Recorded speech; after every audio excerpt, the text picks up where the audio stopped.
Dan Hooker, you got lucky, my brother, because that was supposed to be you on Brazil. And I have been calling you out for a long time and you didn't answer. But guess what? After Jalin Turner, I'm not going to have time for you. So keep doing your fucking YouTube channel with Adesanya and fuck you both, my brother. I love and it. let's see on Saturday. Let's see who is going to win because I have God by my side. Never doubt a true believer. And I truly believe in God and in myself, my brother. And I'm telling you that Saturday UFC 300, we're going to handle the business.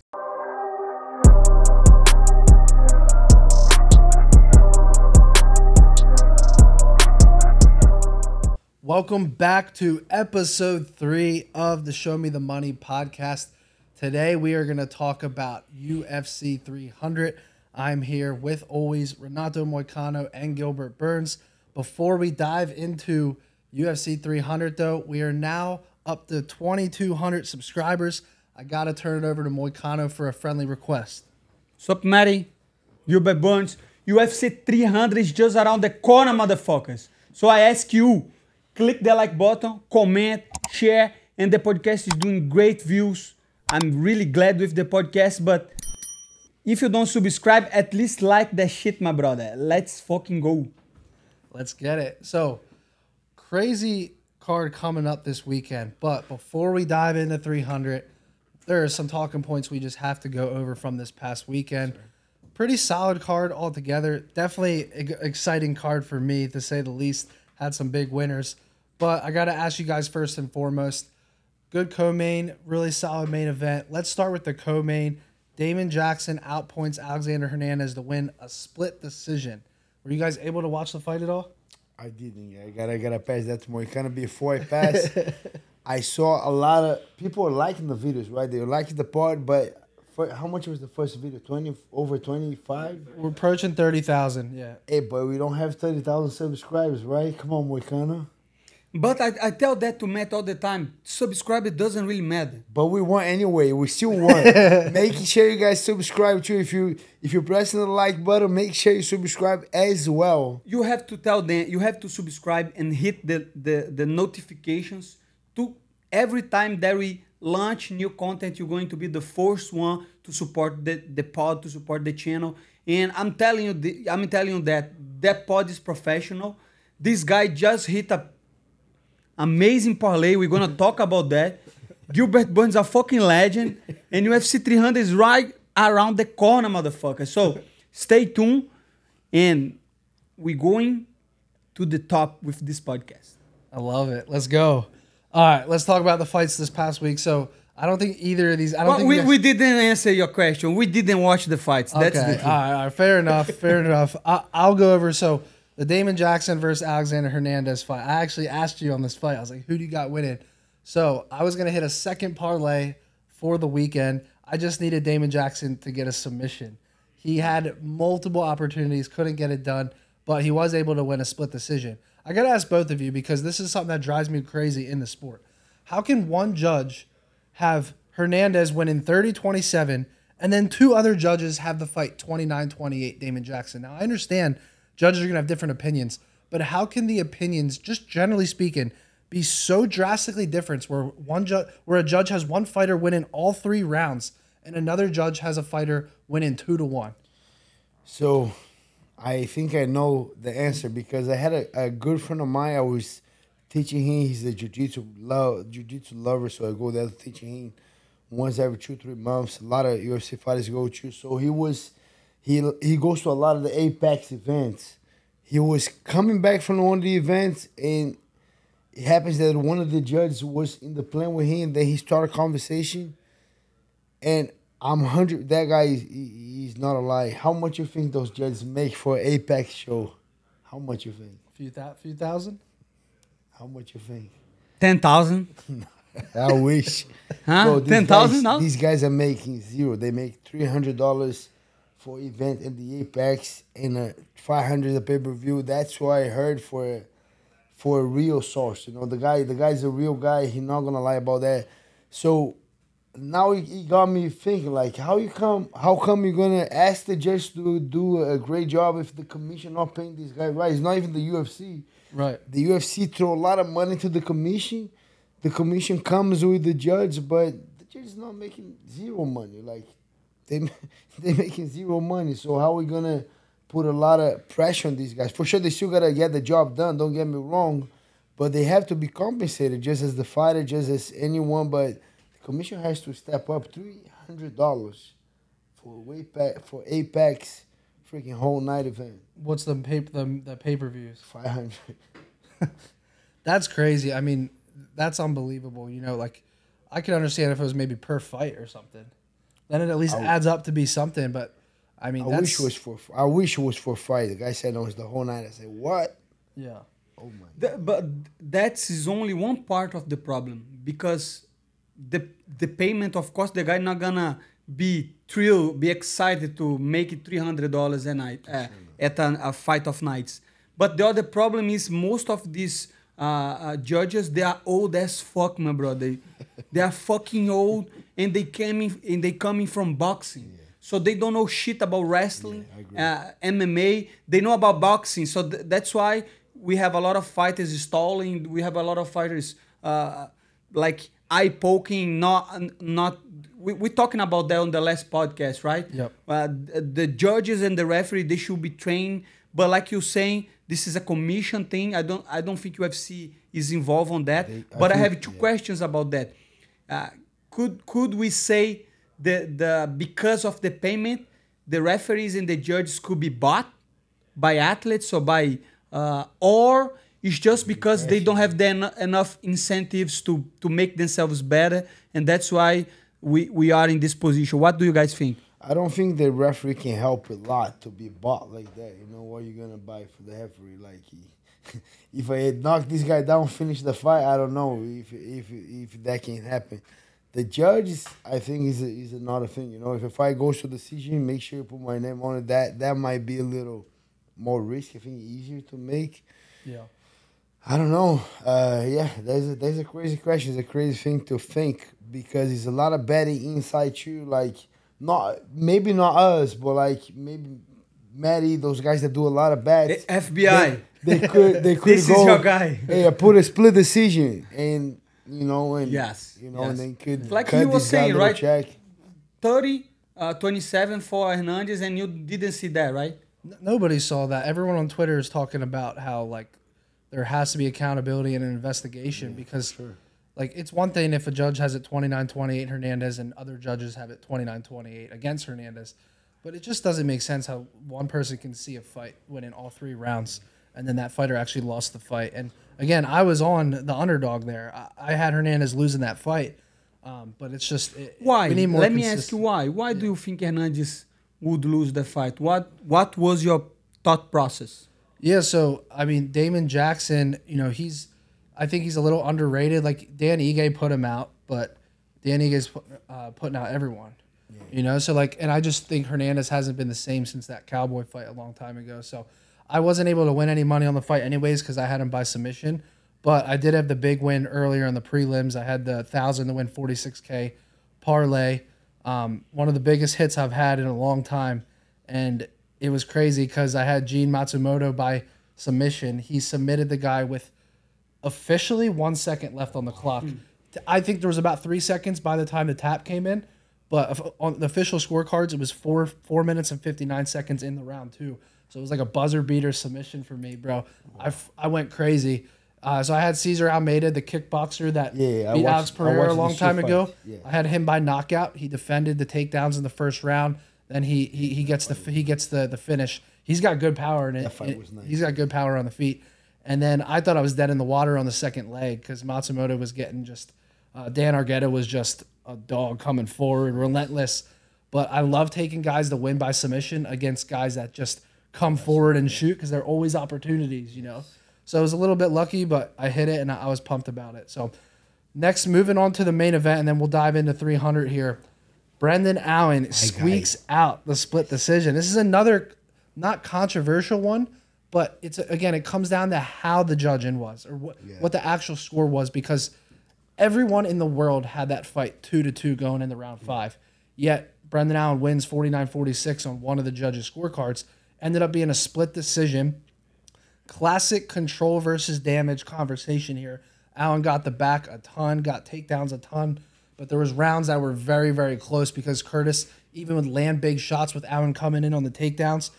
I put this is going back to what Moicano asked me. Remember on the first episode, he's like, "Brother, why don't you just bet big money on one fighter to win on the money line?" I did that. Brendan Allen, I bet And you won. But So listen though, I had to risk $9,000 to win $4,000 in profit, and it was this close to losing, right? yeah. So again, it's just not simple to do that. There's times where it's going to lose, something fluke happens, or it's just really, really close, like this fight was.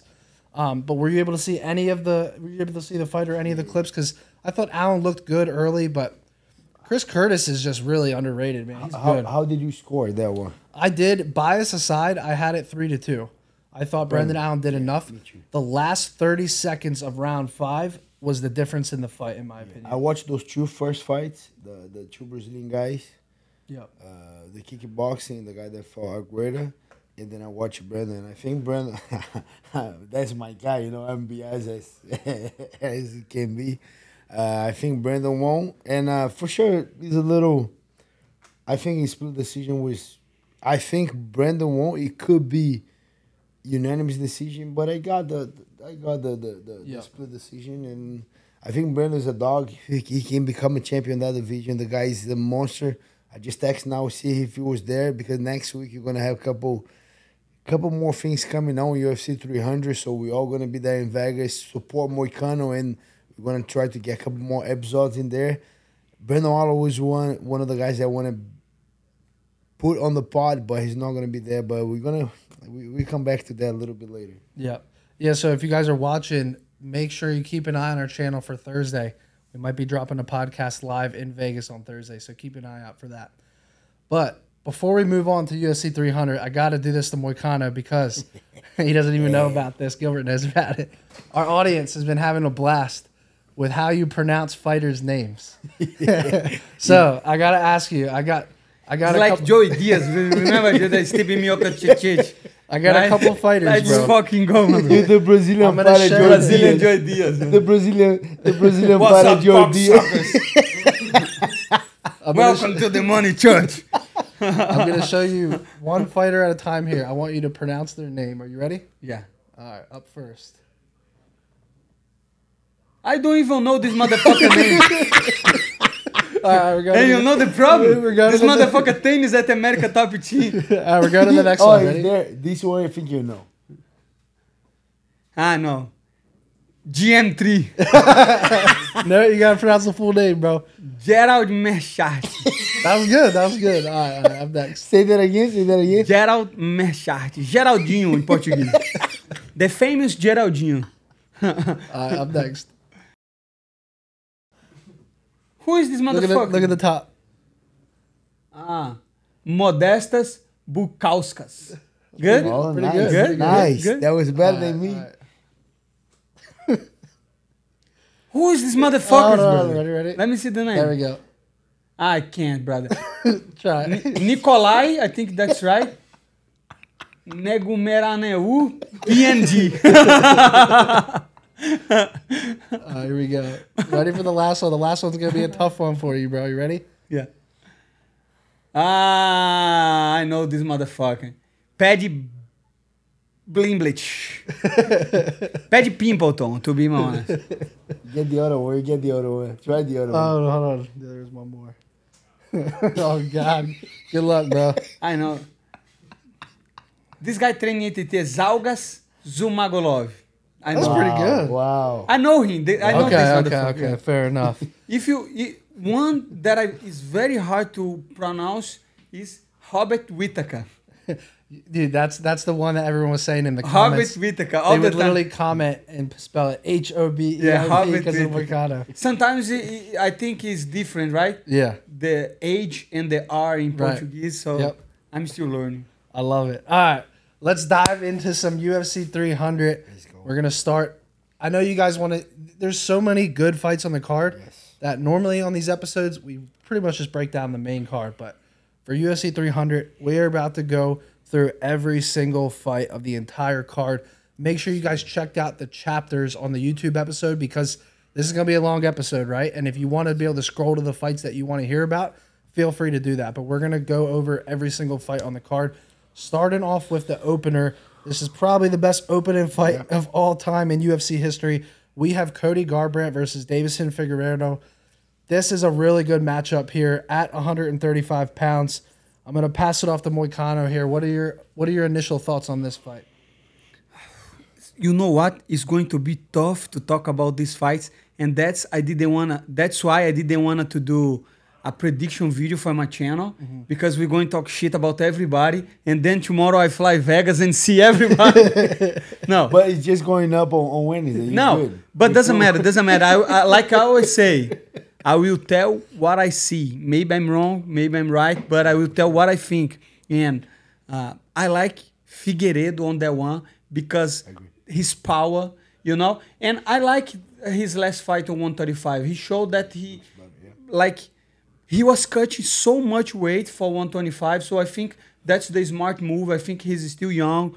I think he's still wants money, because sometimes I feel guys get the title and they get like too comfortable on their positions, and I think Figueiredo still wants more money, still wants the belt, still wants to be on the top of the division.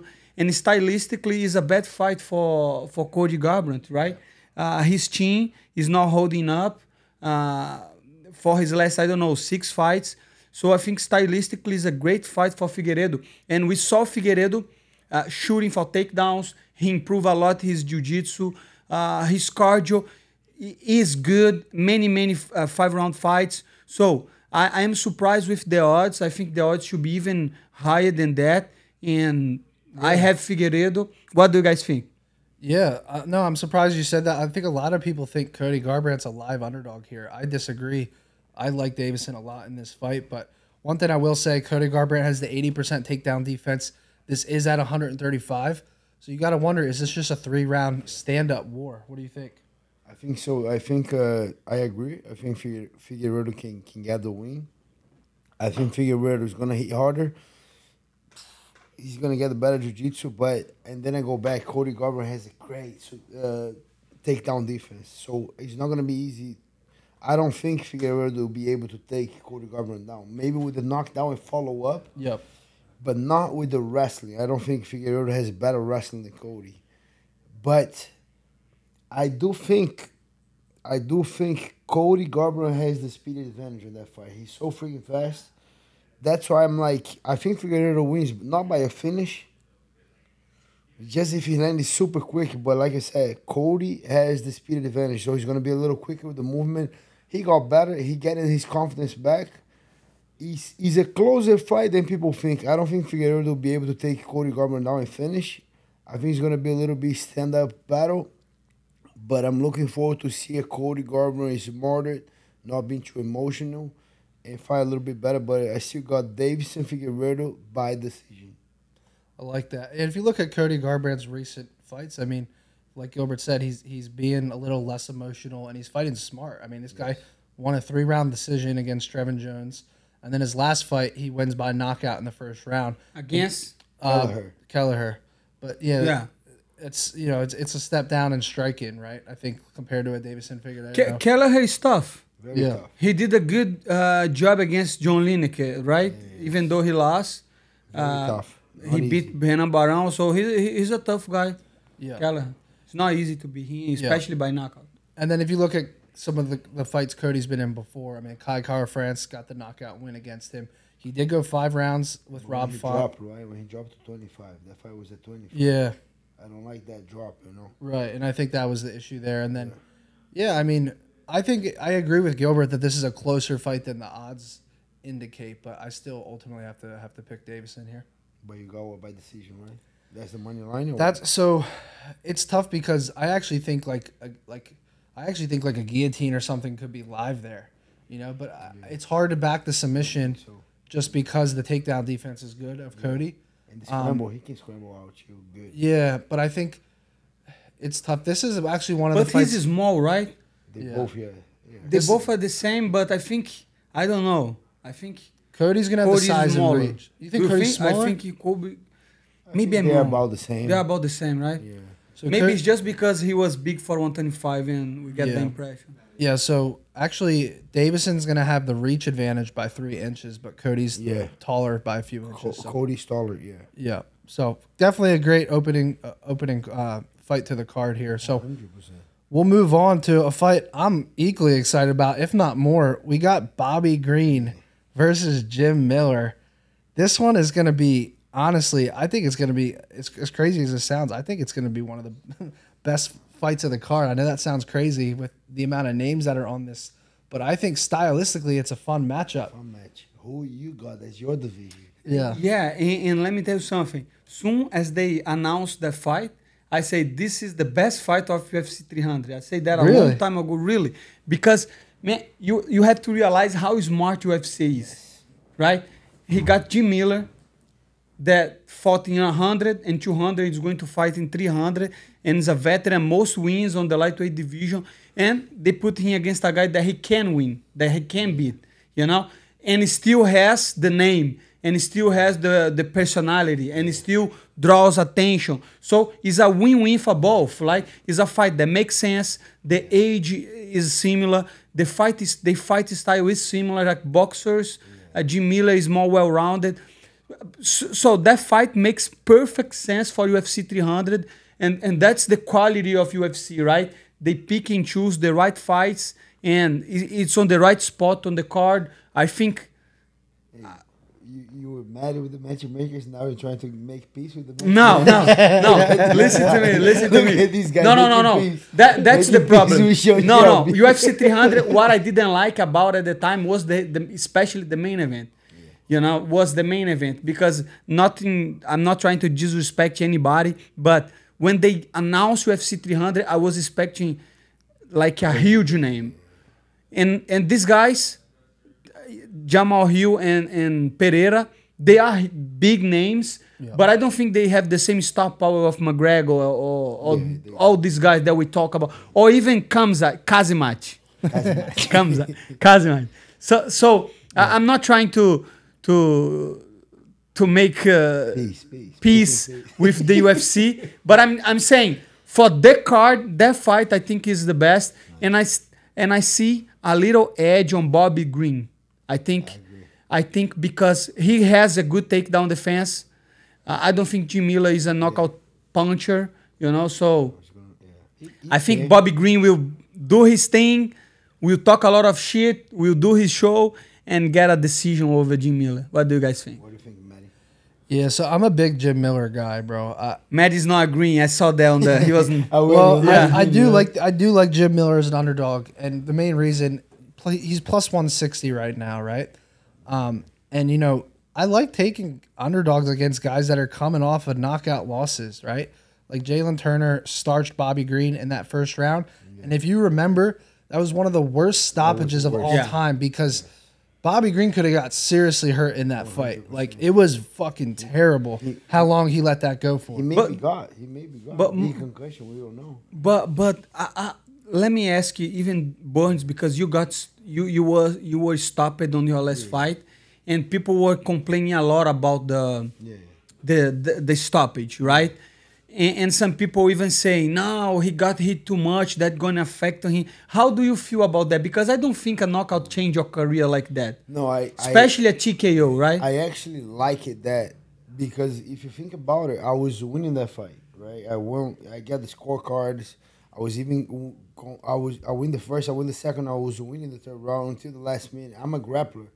The guy rocked me. That judge gave me a chance to come back because I'm a grappler, and I like that. We talk after the fight, and he said, "Oh, you know, I let you recover," and I said, "I'm thankful. Like I'm not gonna blame no one." And then I like that he gave me a little time. I just couldn't recover. But for the Bobby Green, the difference was he's not a grappler, and he was hurt real bad, and he went out a couple times.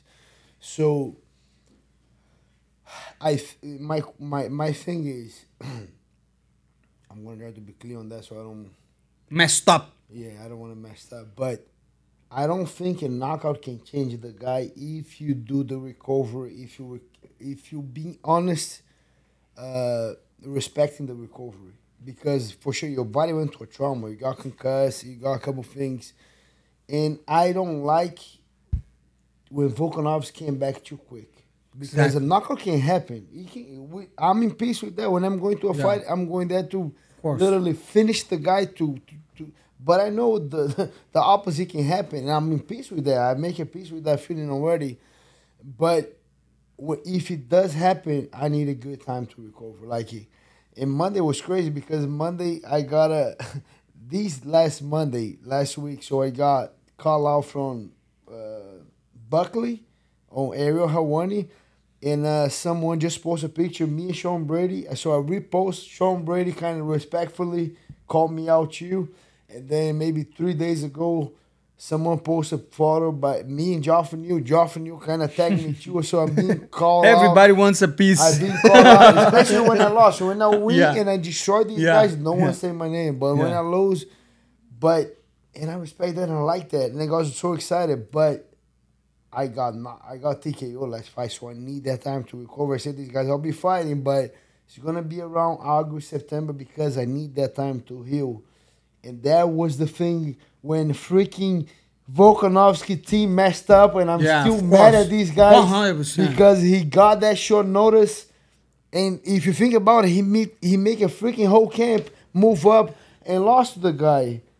And then he lost, right? Everything right on his camp, move up and lost to the guy on a close fight. And then let's get a short notice. Man, if we did everything right and we got close, on the short notice, it's going to be hard. That's my math. But on my opinion, was not Volkanovski because he's a fighter just like us.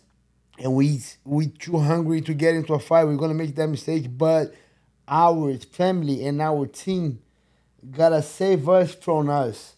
So when he got the short notice, okay. Get the fight, whatever. Not as a champ, right? Yeah. Not as a champ. But yeah, you can take a risk. You go there, he fought, he lost. But he need at least 6 months after that knockout. Not fight a freaking Ilia Topuria. When was that? 3 months after. So that was, I still mad with Volkanovski's team because of that. Yeah. And how long ago was when Bob Green fought Jalin Turner? 5 months. It's been a couple while, right? 5 months, so he's... 5 months, and it was a brutal late stoppage. That's my concern. Yes, but I think 5 months and now fighting a grappler on Jim Miller is not a hard fight. So I just have a hard time saying that Jim Miller is just a grappler. I mean, no, yeah, overall. He has, but he's not a guy that's gonna start you. He's gonna knock you out. Maybe what we're saying, 3 knockout wins since 2021. But what we're saying is his best weapon is on a grappler. You know, his main strength. For sure, guy can strike, knock people out for sure. But his main strength is the grappler. That's why I like Bobby Green in the fight too. By decision, he's gonna make Miller. The way I see the fight, if I close my eyes and try to watch the fight, I think he's gonna make Jim Miller miss a lot. He's gonna hit Jim Miller. He's gonna run. He's gonna make his show. He's gonna talk his crap. He might get taken down.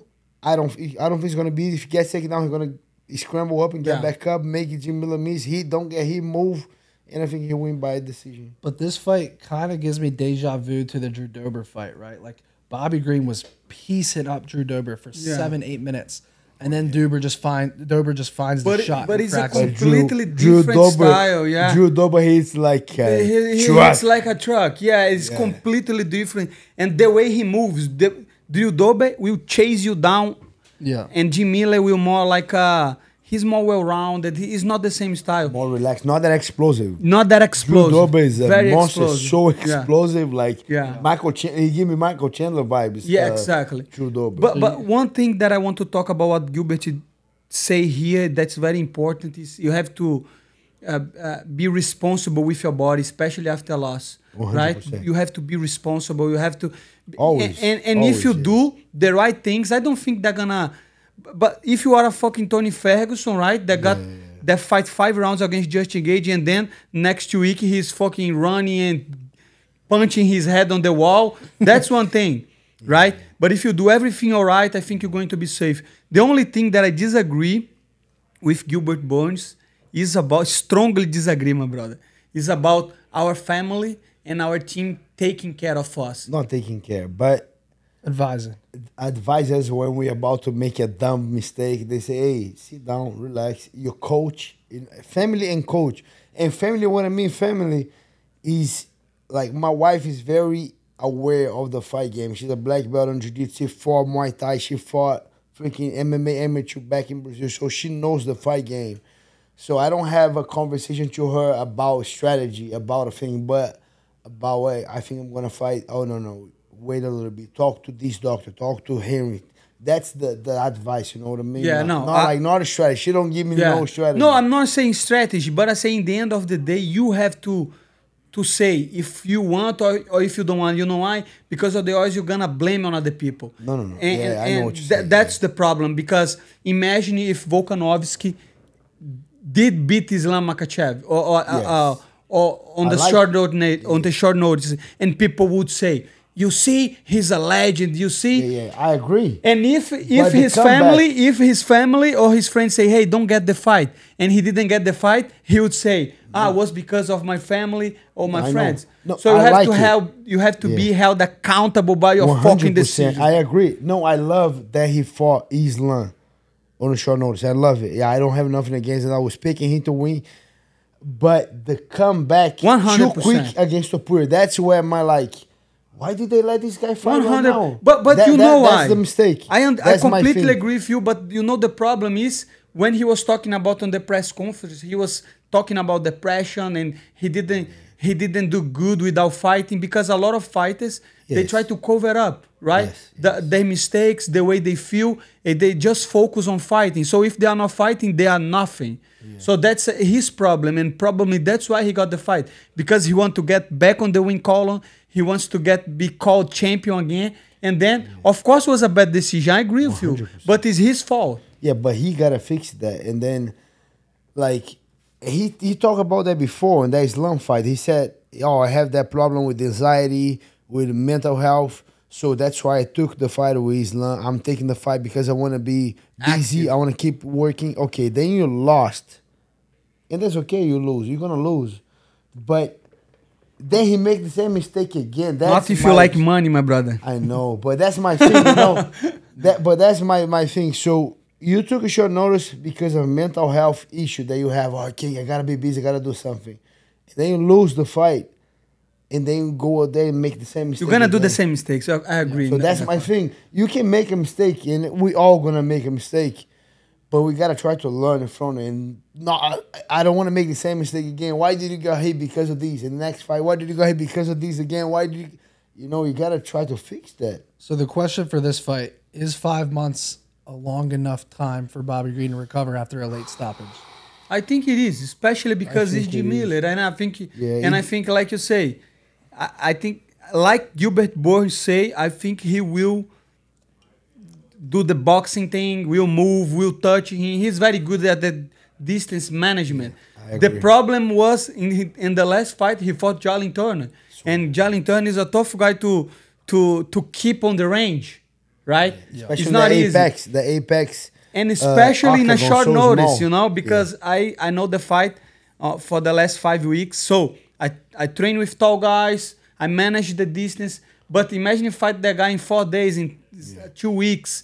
You don't have the same distance. So I can see Bobby Green. And I'm not saying that because I like Bobby Green or I don't like Bobby Green. I just think he will win. I agree. But who knows? And the thoughts on that, same thoughts that you had on that fight, we got to move over because we got so many fights. But that fight was short notice and was in the apex. The apex octagon was so small to fight a guy as on a Jalin Turner, putting pressure, good head movement, or to fight a grappler, the fight's changed. Now, Bobby Green is going to fight a smaller dude, a little bit older, not taking nothing away from Jim Miller, on a big octagon.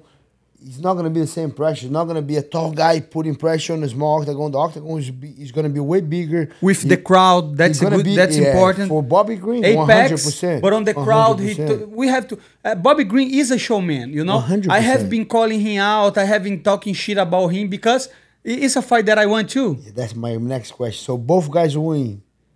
You make that fight. No, we need happen Paddy after. Pimblett. No, Paddy bro. Pimblett is Paddy. easier. I want Paddy the Paddy before fight, Paddy, right? right? Paddy Pimblett is the easiest money that I ever see, my brother. He's like a free check, like no name on the fucking street. You just step on a check on $1 million check, and this motherfucker face.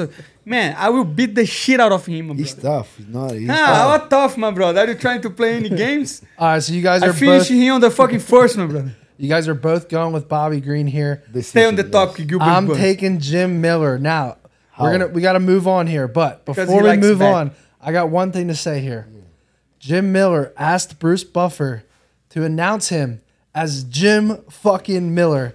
Bruce Buffer said he's not going to do it, but I'll tell you one thing right now. If Bruce Buffer changes his mind and announces him as Jim fucking Miller and the crowd goes crazy, all you sports bettors out there better be ready to put that bet in that second, because Jim fucking Miller, who was on UFC 100, 200, and now 300, is not losing this fight, bro. He's my favorite dog of the card. Third favorite Hey, dog my of the brother, card. what disrespect? I go on my the question. level of disrespect. How did he did on 100? He won that fight on 100, 200. You know, you don't know. You I don't gotta know. look. Yeah, He won. Did Jim that's Miller, crazy though. Got it. 100, 200, 300. Did Jim Miller won the fight on 100? He's or a legend 200? too. Yeah. All right, we got to move on. We got to move on. Let's. We got up Brazil. next Jessica Andrade versus Marina Rodriguez. Both of these chicks coming off of impressive knockout wins, right? Marina just beat Michelle Waterson Gomez by second round KO. Andrade, on the other hand, we know about her power. She's coming off of a round 2 KO as well. Both girls capable of getting knocked out here. But what are your thoughts on this fight? Tough fight. I like both of them. Both from Ali. Ali manages both of these girls. If he keeps on the feet, I think Marina will have the advantage. But I think Jessica will be able to mix it up. Those crazy slam takedowns that she did on Rose. I think if Jessica mix it up, I got Jessica maybe by a sub. You can do the little sprinkles there on the sub if you want. But yeah, I like both. But I gotta go with Jessica by maybe a decision on that one. What do you think? Marina Rodriguez, 100%. I think 100? so. 100%. Wow. Yeah, I Don't don't bet. Why? I'm not Why? a financial advisor. I'm not sure. I haven't been watching lately, but I think Marina, because she's taller and she is a good striker, I don't think Jessica will knock her out. So I think she could keep the distance, like with the front kicks, Maybe, yeah, I kicking, like that. and even if Jessica get the takedown or catch a kick or something, I don't think she will be able to finish Marina. Do you think Marina gets up if Jessica take her down? No. Did Dern finish her? So Jessica finished Mackenzie Dern in her last fight in the second round. Jessica beat Mackenzie. Jessica Yeah, beat but Mackenzie. do you remember when when Mackenzie fought Marina? Marina, I think. Yeah, that was back in 2021. Marina Rodriguez won a 5-round decision. Marina won by decision. Yeah, so I think just because Marina is taller and a good striker and younger, Yeah. I think that. I But who knows? I It's going agree. to be a tough fight. I agree because I think Jessica didn't show as good as she can be on the last couple of fights. I think she looked way better against the Mackenzie fight. Yeah. I don't know. I think Jessica get this one by decision. Or you got Marina by decision. Marina. Okay, I'm got going Jessica. Marina Rodriguez as well. I think she's just better on the feet. Andrade has the equalizer with power, but I'm going to trust that Marina Rodriguez. What's the odds? No What's respect. the odds? It's like a pick'em. It's a very close fight. Marina's a small favorite at -120 No right respect. That's the fight to put 10,000. No, hey, no respect, huh? now. All right. No respect. 10,000 on Marina. 10,000 on Marina and Money then you line? Oh win. wow. Money I'll line. tell you one thing. To me, Marina No, I'm joking. finishing Michelle Waterson Gomez on the feet is more impressive than Andrade finishing Mackenzie. Mackenzie on the feet. Mackenzie's the better fighter, but I think, Waterson Gomez on the feet is a good striker. For you to finish her on the feet is impressive to me. And she looked really good in that fight, bro. Got Jessica on that fight still. Let me see my guys in the comment. Yeah. I got now it's personal. Now I it's got personal? Jessica. All right. Jessica We have to by- keep a track of the channel. Who is winning more, Yeah. right? Who We is do making need the to do better that. picks? We're getting better about doing official picks on here because we've been off and on the first couple episodes, but we're going to be really Especially for the meticulous big about cards, yeah. official predictions Who's moving winning? forward. So Now we're moving forward, right? Moving We're forward good. We're to moving the best forward. underdog of the And we're night. going- We got Jalin Turner versus Money Moicano. Moicano is actually right now up. You're even more of an underdog than last time we talked. You're up to plus 210 on some sports books right Plus now. 210, the level of disrespect, my brother. It's unbelievable. So the question is, you are the best underdog of the night? 100%. I have been telling this since the fight was announced. And I think the odds are like that because especially the Bobby Green knockout. Right. That was because before that, when he lost to Hooker, people were kind of... Yeah, the stock went down. Yeah, the stock went down, and then he showed up, he got the fight, and I respect him, like I say, but I'm beating this motherfucker this Saturday. My So if you're not putting the house on Moicano, you should put what, the boat, the car, the...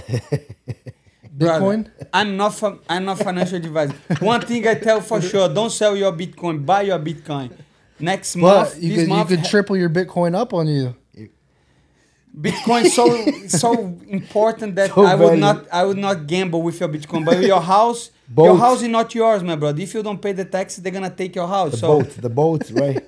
If you have a boat, if you are a money guy like Gilbert Burns, you can put your boat, your fucking right? Motorcycle, Motorcycle, yeah. No, but I mean, I'm not gonna talk too much about the fight because this is my fight week. Sure. Yeah. The only thing that I can say is I respect him, but I'm better than him. And Saturday I will show. Nice. Love that. All right, well, I got to ask Gilbert because when Gilbert's fight, we asked you. So now that it's Moicano's fight, we got to ask Gilbert. In your opinion, Gilbert, what does Moicano need to do to pull off the upset here? I think it's a tough fight. I think Jalin Turner is not an easy guy. Tall, very tall. He's going to try to keep the fight on the feet. I think I would take a lot of... If it was me on the place of Moicano fighting that fight, I would take a lot of eyes. When Garbrandt fight him, I'm going to take a lot of notes on that fight. And that's the key to win. For sure, Moicano can strike. I think he showed that on a lot of his fights. But the key to win is to keep the fight a little bit on the feet. Don't be unpredictable. Try to hurt the guy a little bit on the beginning of the hands with the hard jabs, with hard right hands. Make him miss a little bit and get the takedown. I think the best way for Moicano to win is going to be, don't be predictable the takedowns. That's my key number one for him to win. Don't be predictable. The guy cannot see. He should get a clean takedown to land good. That's my number one key to win. The second key is whenever you don't be predictable, number one key. Second key, whenever you get this guy on the floor, make him very uncomfortable, put a lot of pressure, and make the guys give up the back. Don't even work for it. If he stops on the half guard, on a full guard, side control, elbows, pressure, hurt him, and then make him give you the back. And whenever he gets the back, then you're going to suffocate this guy like an anaconda and get the choke. I think those are the three keys to win. And he's saying it again, unpredictable takedown, so this guy cannot see when you're coming. So mix it up a little bit, play on the feet. Whenever you get on top, work. Make this guy pay for it. And number three, gas the back and get a choke. I think that's the three keys to Moicano to get a win this weekend. And I respect Jalin Turner a lot. He's a guy that from Monster Energy, we did a lot of things together too. Nice dude. Came to the gym to train a little bit. But I got to go with my guy, Money Moicano on that one. And that's my pick of the week. But I think you should sprinkle, right? A little bit on the sub from Moicano, but you should put a little bit on the decision too because Jalin might do a good job of defending and make Moicano work a little harder. So I think that's it. That's Moicano by sprinkle a little bit on the sub or by decision. Here's what I'll say, bias aside. Jalin Turner has never won a decision in the UFC. He's lost 2 split decisions recently, actually. And Moicano, I believe you are 2-0 southpaws. Does that sound accurate? Yeah. 2-0 southpaws. So something to think about here. So I got to ask you. So this fight, I believe, is the shortest notice fight on the card, right? Like you got the call how long ago? You and Jalin. 5 weeks. And you and Jalin both. I don't know. I can. I only can talk about my. That was the last fight on the card. Yeah. So what was the call like for you getting it 5 weeks out of UFC 300? I have been telling UFC I'm ready. I'm getting fucking old. I want fucking money. I want to buy Bitcoin. I want to buy another house. I want a fucking mansion, my brother. And I told UFC, if they want me to fight every weekend, so be it, my brother. UFC 300, he will fucking go.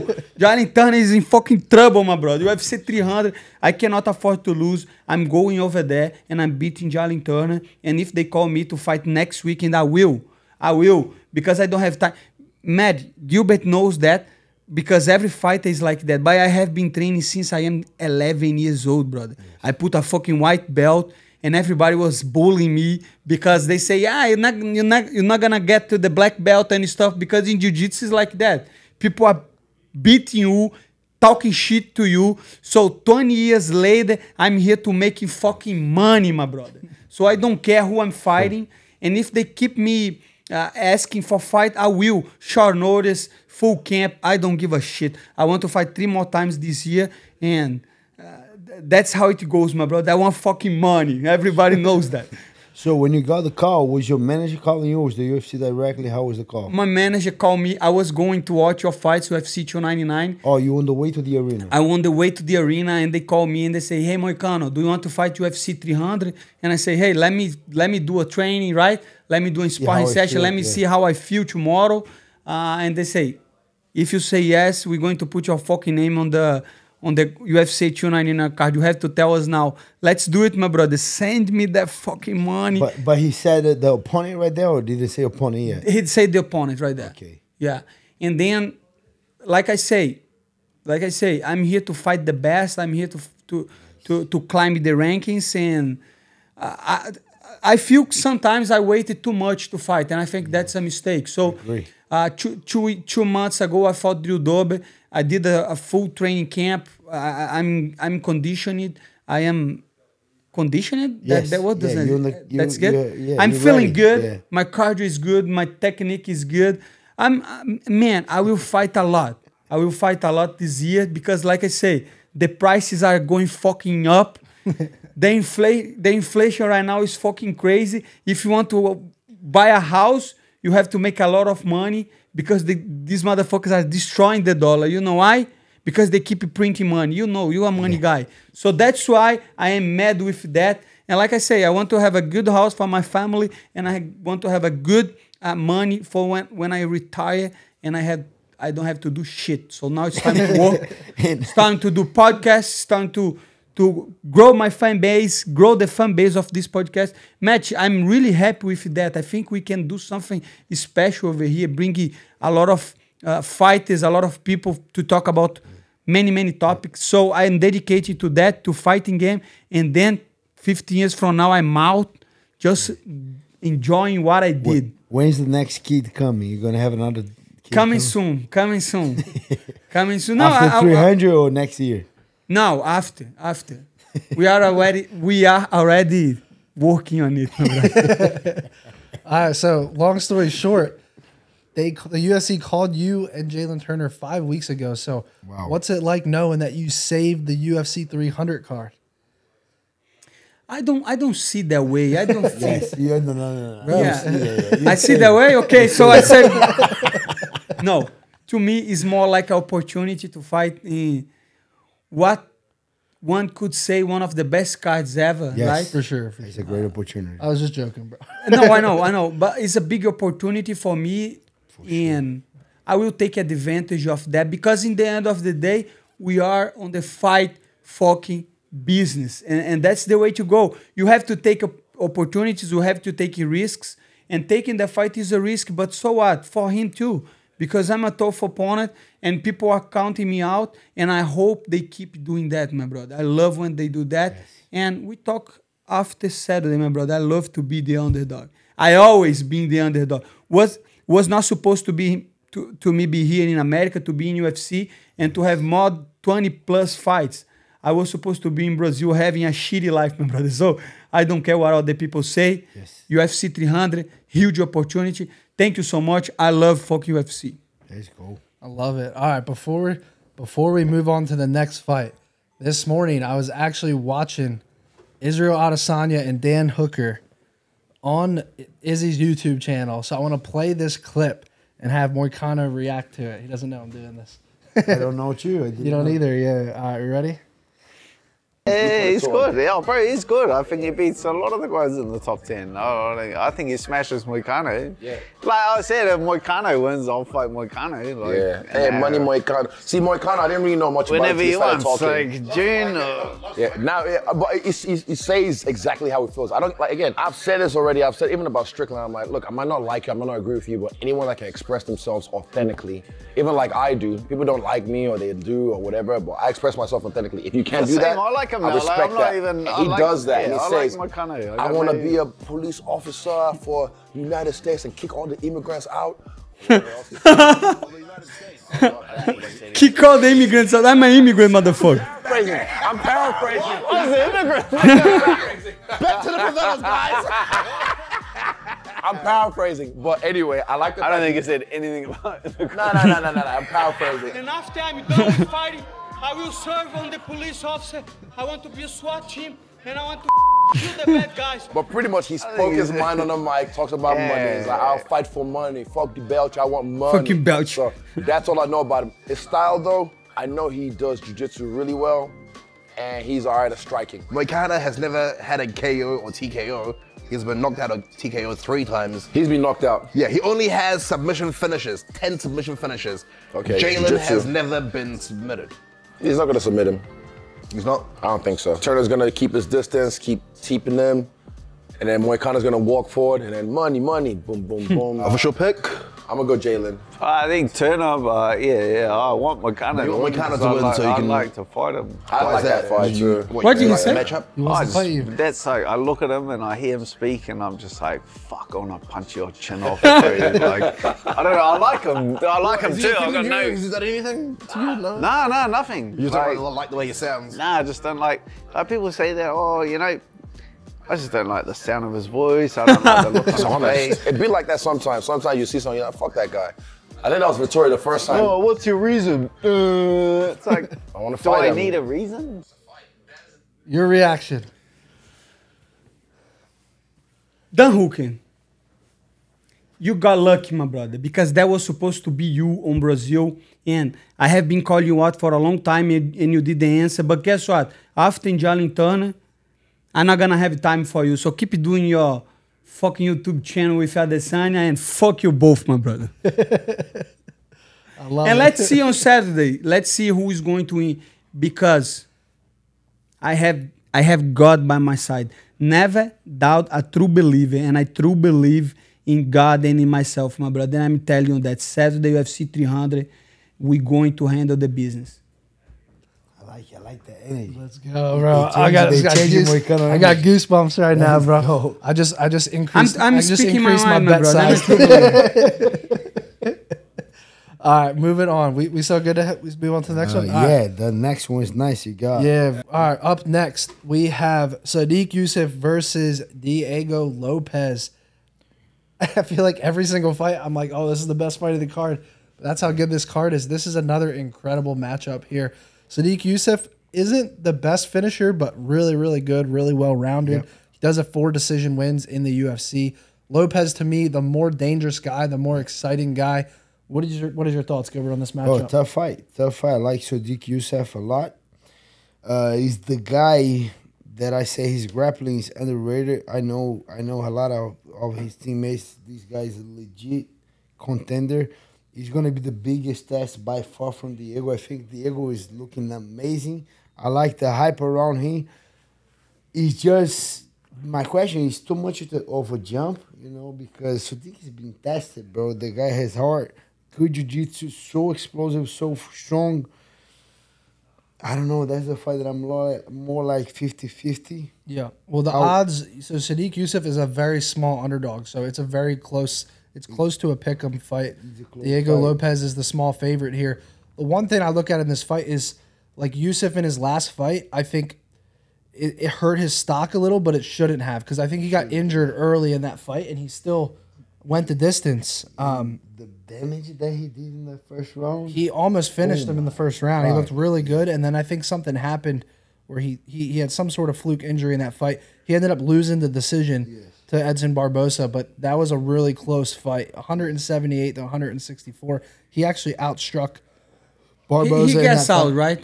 He gets out. But I think there was some sort of injury that happened. I'm not sure. Injured. But if it was only 3 rounds, I think he would win that fight. But it was 5, so he got a lot of heart, and he was tested on that fight.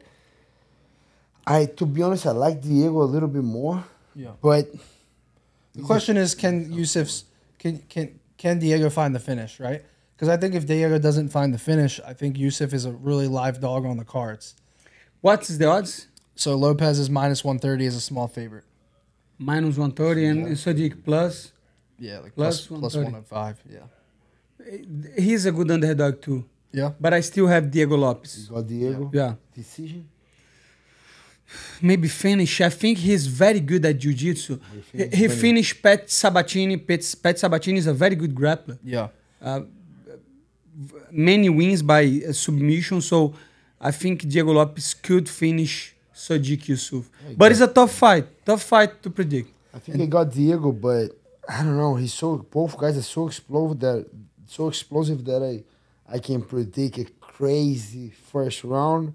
If no one finishes, I'll say Diego by decision, but that's fireworks on the first round. I'm super excited for this fight. For me, like I like Moicano fight. I like all of these fights that we're talking, but that's one of my favorite fights on the card right here. Sodiq Yusuff and Diego Lopes.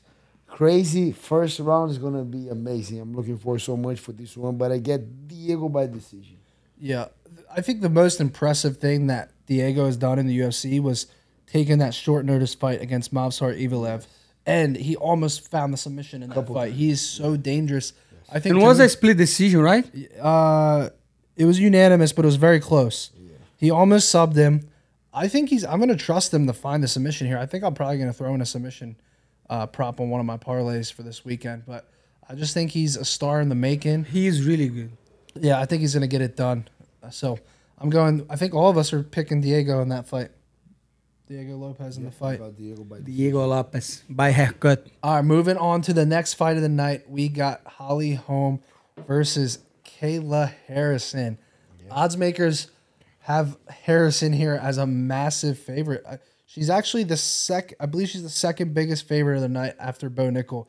She is right now minus 480 to win this fight. Now, some people will say this is her UFC debut, right? So it is kind of crazy to be a minus 480 favorite in your UFC debut, but that speaks on how good she actually is. Holly Holm getting up there in age. What is your thoughts on this fight, Gilbert? I got Kayla Harrison. I think the story is not gonna be again. She's facing a judo champion, double champion. You know, but she beat Ronda Rousey when Ronda Rousey was the champion. This and that. She went there, judo champion. But Kayla Harrison is just a different monster right now. And then I think Holly Holm is kind of, I don't want to say that, but she's kind of passing. I'm going to be nice about it. Call her old. Call her old, brother. I think she's past her prime slowly. She's still a high-level fighter. Good pedigree, like high-level fighter. But I think Kayla is coming. I think Kayla is making a lot of money now coming to the UFC because she got that $1 million one time and $1 million second time, and then she ended up losing. I think she makes so much money. I believe to her to sign with the UFC, I think it's crazy numbers, and I think she's gonna make a good bag. So I'm not betting, but I pick Kayla to win that fight. You're not betting on a regular sport book, right? I'm betting. You're using shore. How do they say? Offshore. Offshore. I know what you mean. I don't drink. I know what you mean. Like and I'll offshore. Because I don't drink. If I was drinking, I would get crazy and I would bet on everybody. So man, never drink and bet. I don't bet. Yeah.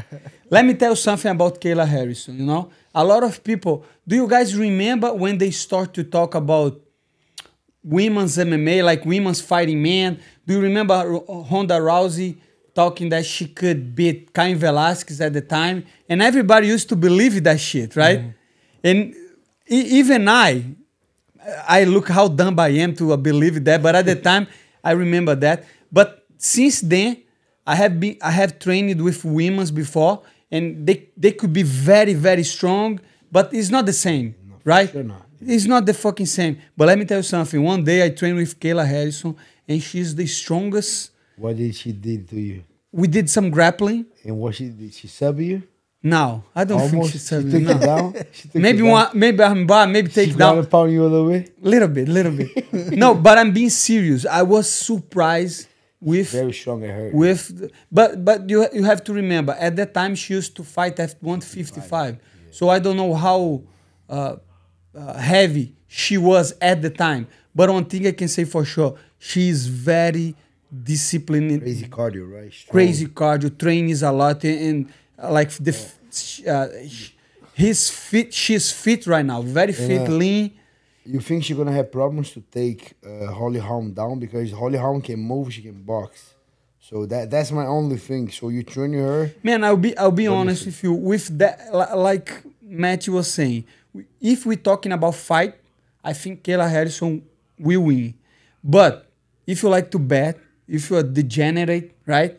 If you like to gambling your fucking money, I think Holm is you could sprinkle something, right? A little bit of money on Holm because the odds are so crazy, so wide, yeah. so wide that I think I can see Holm like defending a takedown, but I think Kayla will beat her.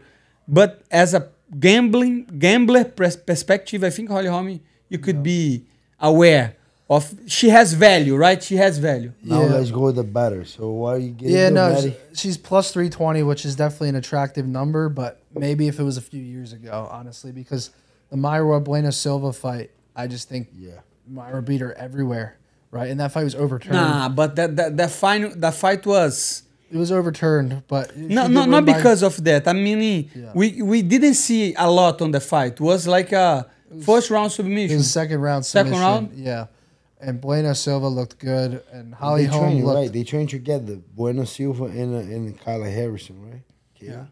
Yeah. Now, one thing I will say, if I was going to bet Holly Holm, I would bet the knockout prop. I can't take her on the money line, but I think, this is at 135, right? And if Kayla is cutting the 135, maybe there's a world where Holly Holm head kicks her or something, like a Ronda Rousey flashback, That to me is her path of victory. I think Kayla Harrison's gonna maul her, but So I could be wrong. You're making 2 bets or 1 bet on that? I've done it before. I've done it a lot actually. I bet both sides because the odds are just so good on that different outcomes. Like for example, I could take Kayla Harrison inside the distance just to finish her, and then on the flip side, I could take Holly Holm by round 1 knockout or something.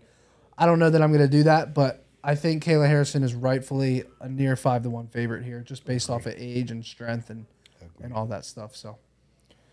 Moving on here. And a potentially star, right? For the UFC.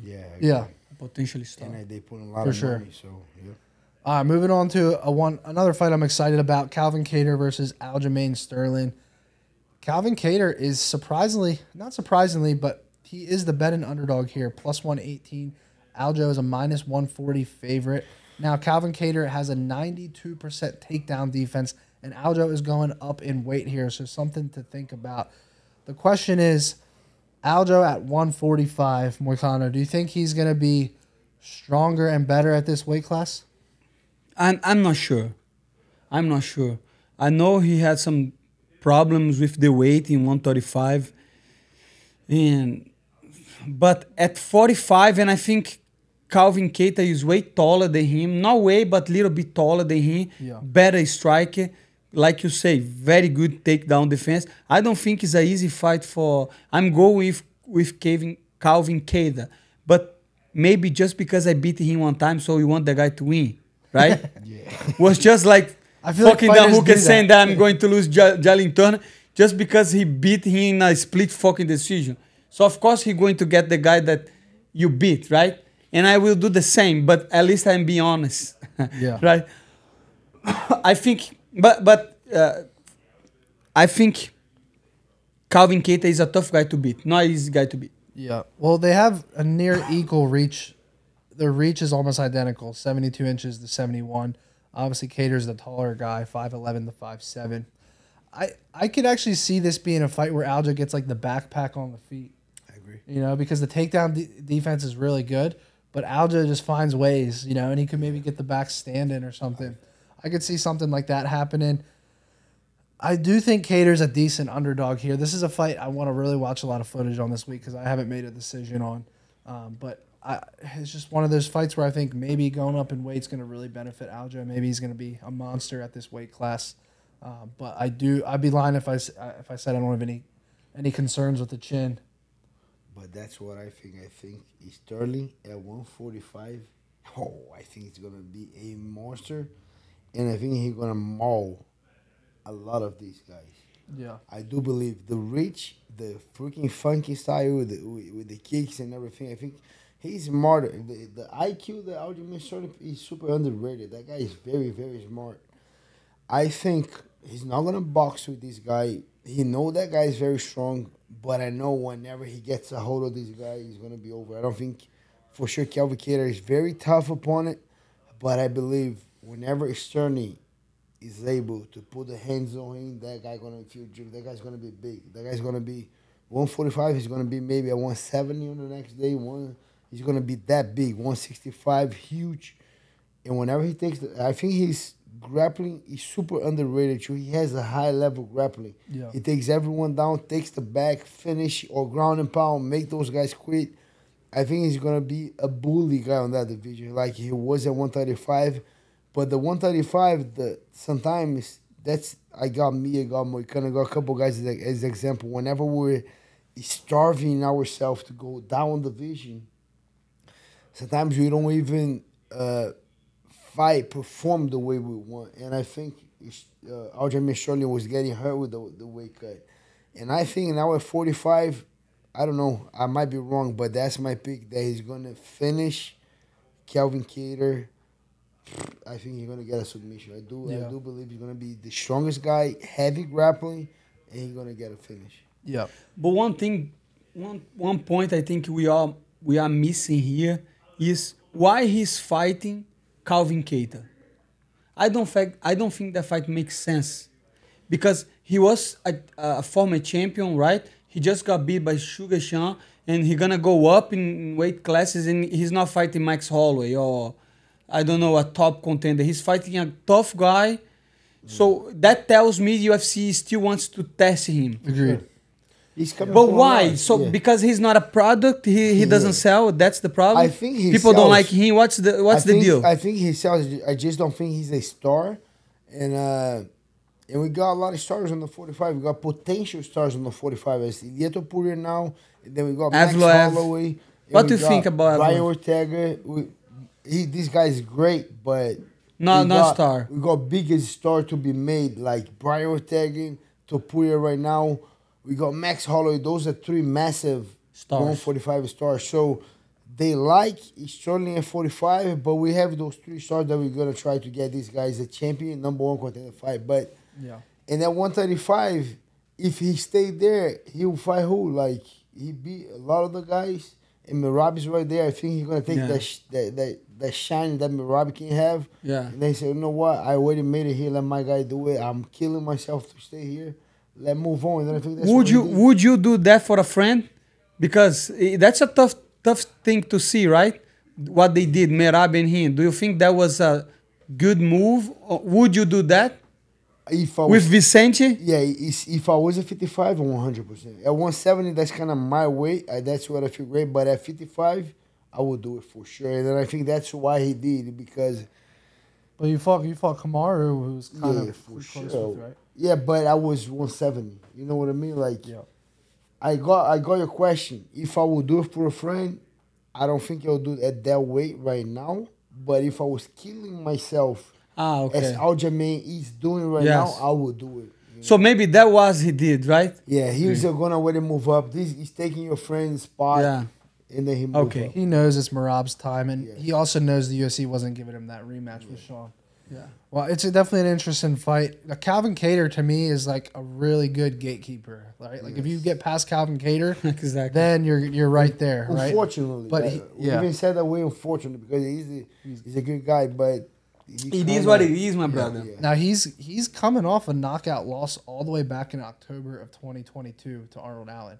So it'll be interesting to see what he looks like nearly like a year and a half later, right? But I like that break, I like that. Yeah. I think a year and a half, get the motivation back. He got bad knockout, so take your time, regroup, and then go. But we were talking about knockouts, and if you look, this guy is one of the guys that most take damage on his fights. Yes. He took a lot of damage against Max Holloway.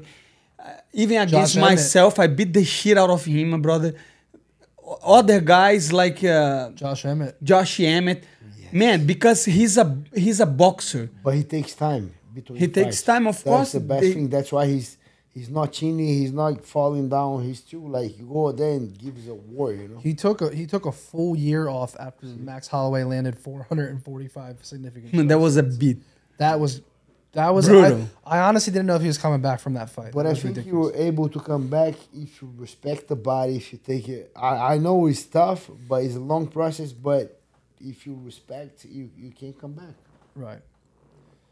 100%. All right, moving on to the next fight. We got Jiri Prochazka versus Rakic. This is another. Man, that's not even the main card yet. Crazy, right? This is the last fight. This is the fight that's supposed to sell fans on buying the main card. I don't think the UFC needs to do that for this card.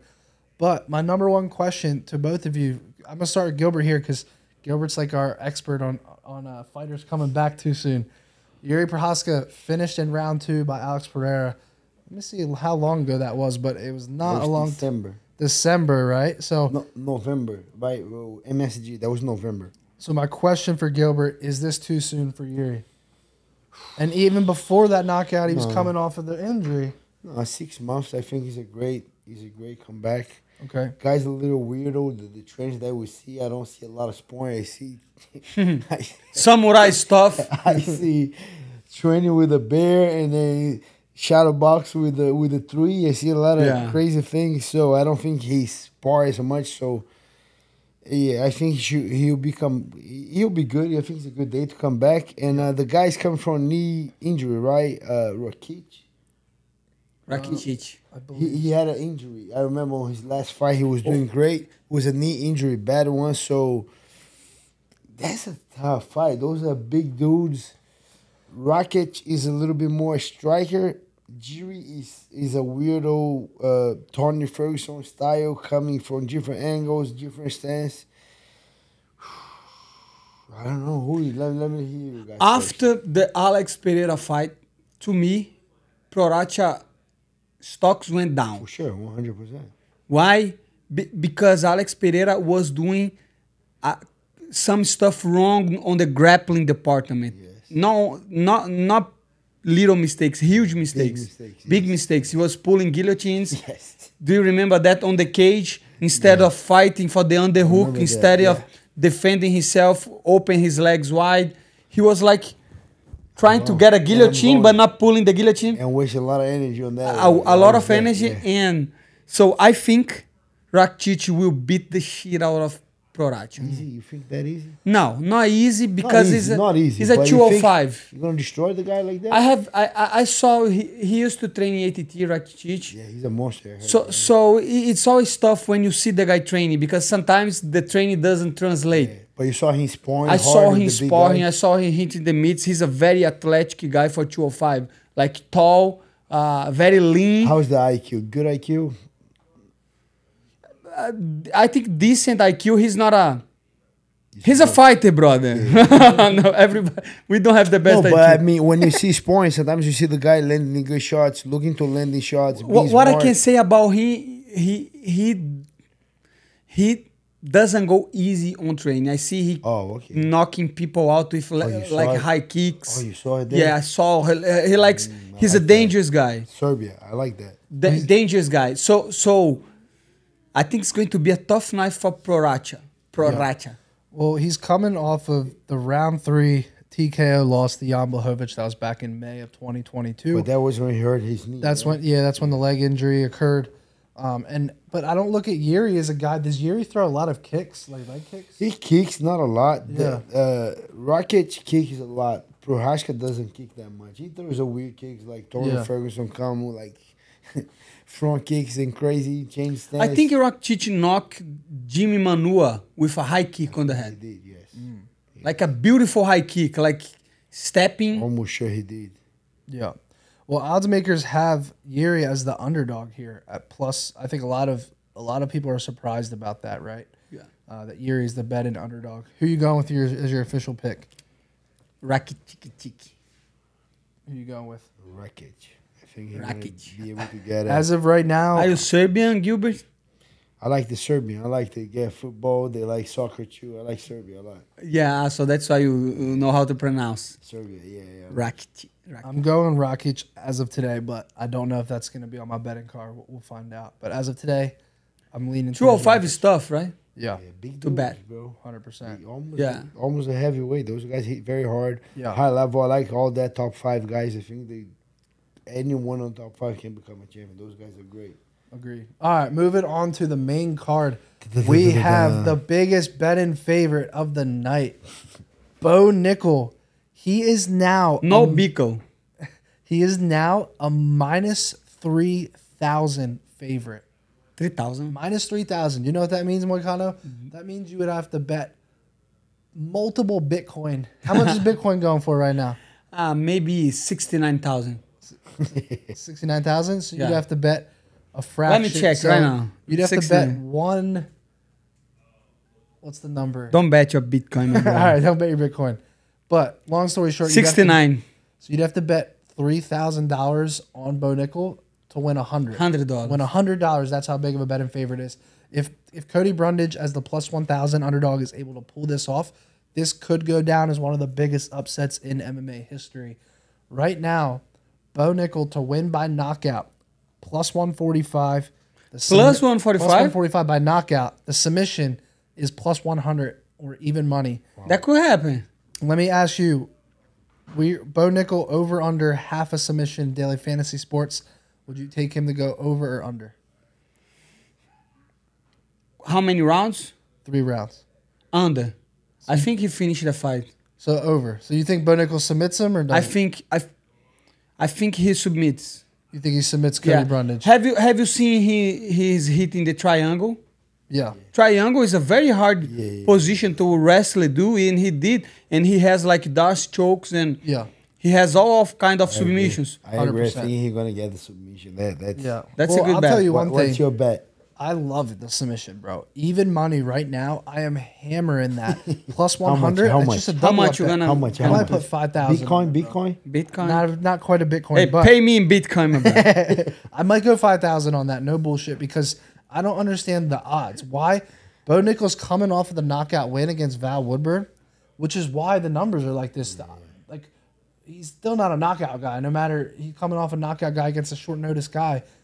Cody Brundage can bang on the feet. Why would Bo Nickel risk it? Now, the ground and pound obviously could happen, but I think Bo Nickel takes this fight to the ground. I think Cody Brundage tries to get a guillotine when he shoots. I think Bo works out of the guillotine and finds the submission in round 1 is my prediction. Bold I like prediction.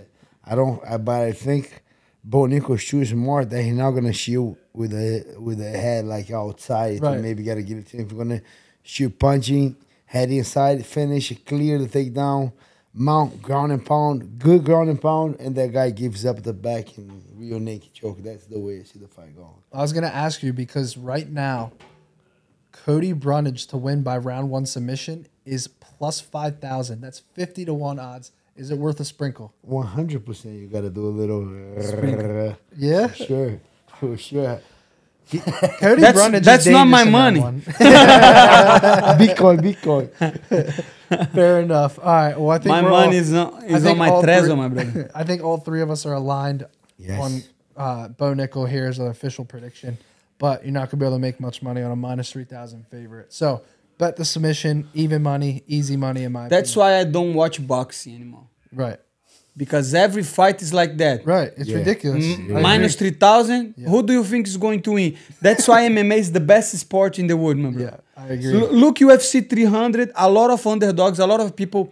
A lot of fighters that people say, why this guy is underdog like Prochazka? Yeah. And You know why? Because this is a competitive sport. This is the new generation combat And sport. all the betting sports you can name, they all in the UFC. They all doing MMA. I don't see the boxing with the big logo from betting sports over there. Boxing. Because they put guys to fight cans all the time. I like that. That's true. That's true. That's true. You know, go to a boxing record, to a boxer record, and see who he fought the first 15 times. No contender series, no nothing, right? 15 on MMA you have contender series. A 4-0 guy is a monster. Yes. Like this Diego Lopes guy, right? He just got in the UFC, very competitive. So stop support boxing, my brother. Stop supporting Jake and Logan Paul, my brother. If you support boxing, you are a Logan Paul fan, my brother. All right, moving on to the next fight. And then next week we called into the podcast. Hey, Jake and Logan, please. Moving on to the next fight. Charles Oliveira coming in as the plus 170 underdog against Arman Tsarukyan. I need to ask both of you right now, does Arman Tsarukyan deserve to be a 2-1 favorite over Charles Oliveira? No. And maybe you like do the March Madness, right? Underdog. Imagine if you put $1,000 in every underdog of UFC 300. I think you could really make good money. Crazy money. Right? Don't Because tempt me, bro. like I said, that's a good video for the social media. And he's gonna be there. So yeah.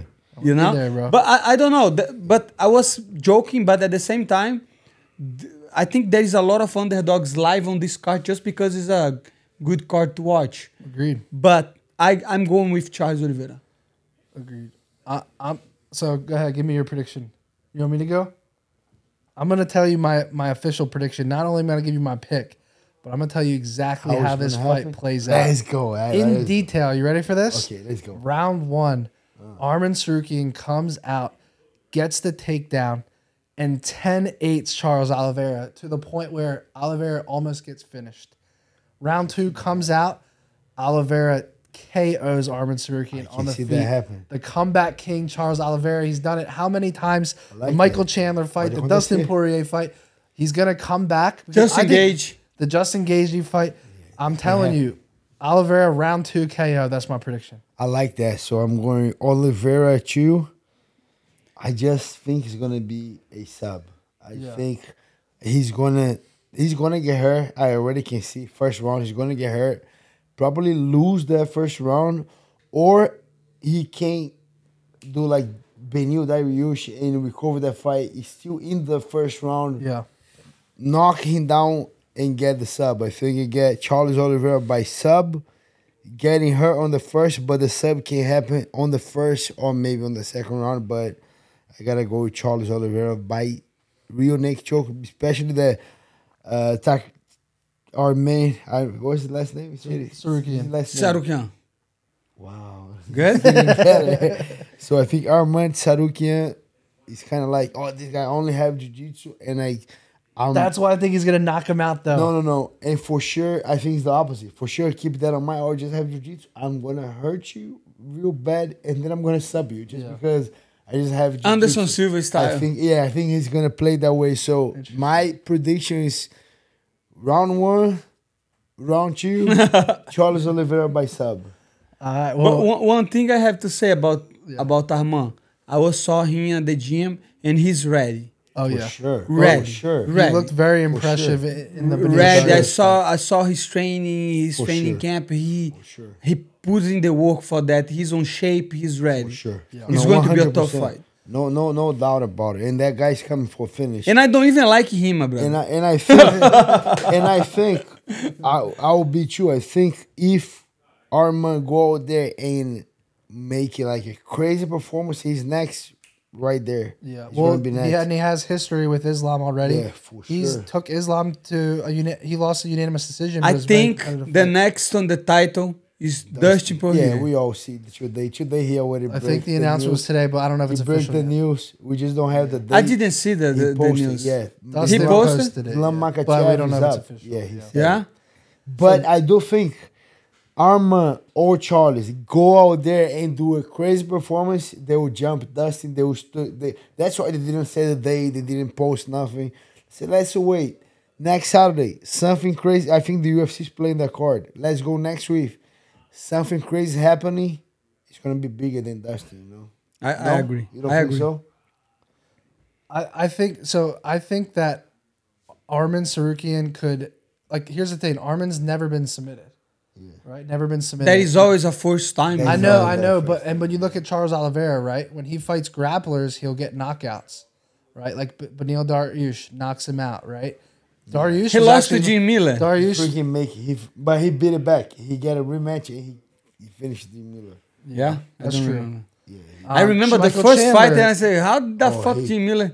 Killed Jim Miller. I mean, look, bro. The crazy thing is 1, 2, 3. I mean, he has 4 knockouts in his last like 8 fights. Charles, and I think his path to victory here. We've actually seen. I agree. We've seen Maybe Arman the TKO, Tsarukyan right? get chin before. Oh, he Brother, got, this bro. is He iPad. almost got finished. Yeah.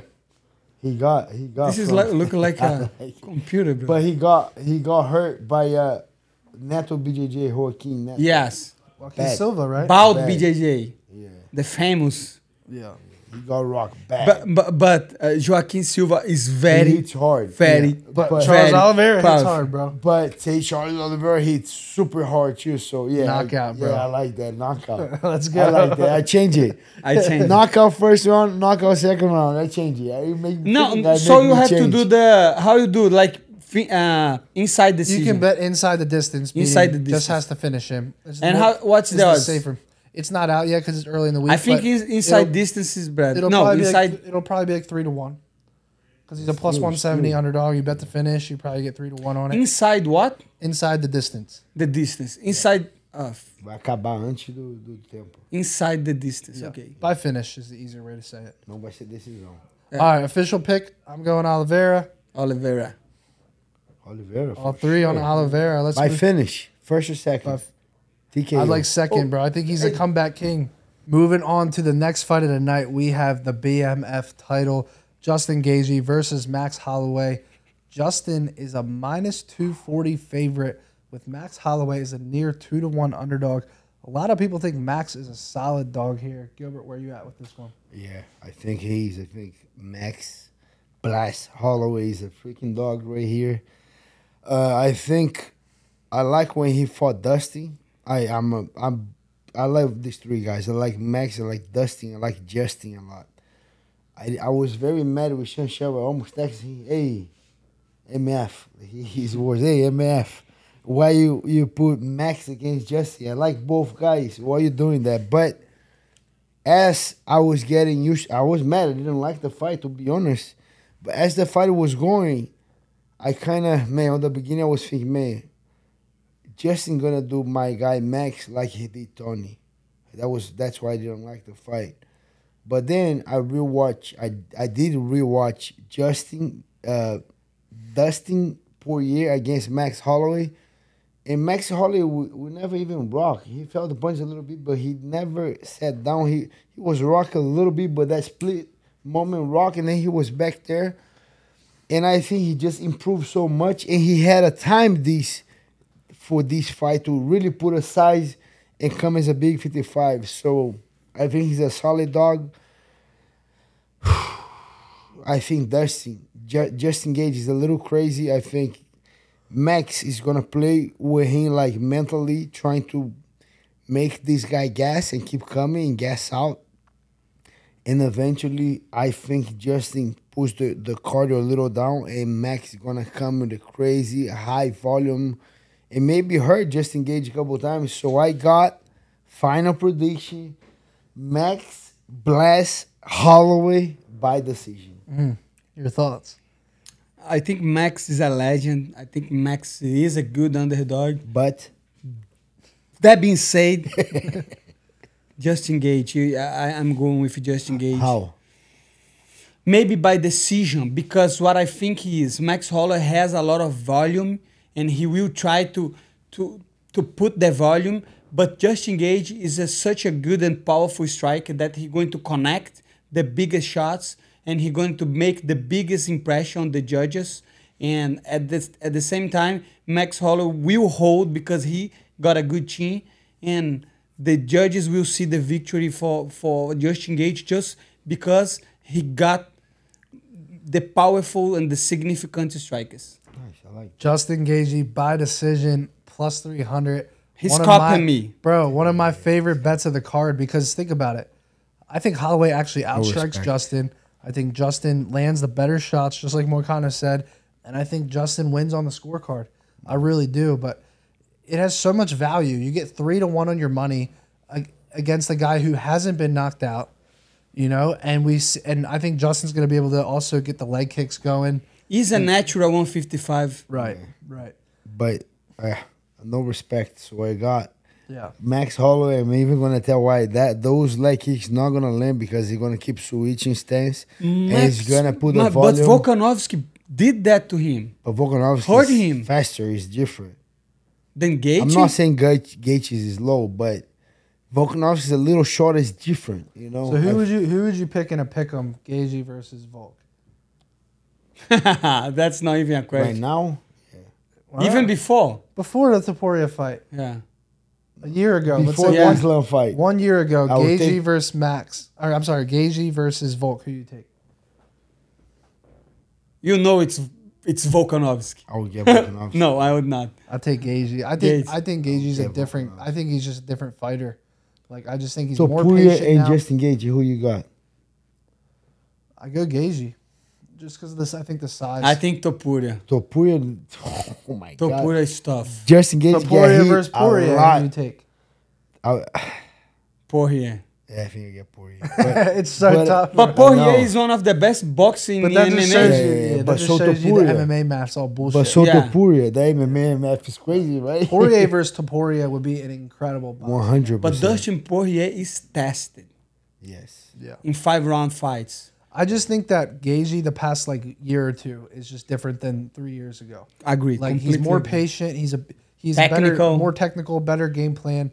I just that's why I like follow the strategy. And I like the guy too, but I just think now the crowd at UFC 300 could change all that. And I think Gaethje, I see him. These guys like when I was injured with my shoulder and I was traveling a lot. I went to Singapore. I went to Australia. I went to a lot of UFC cards.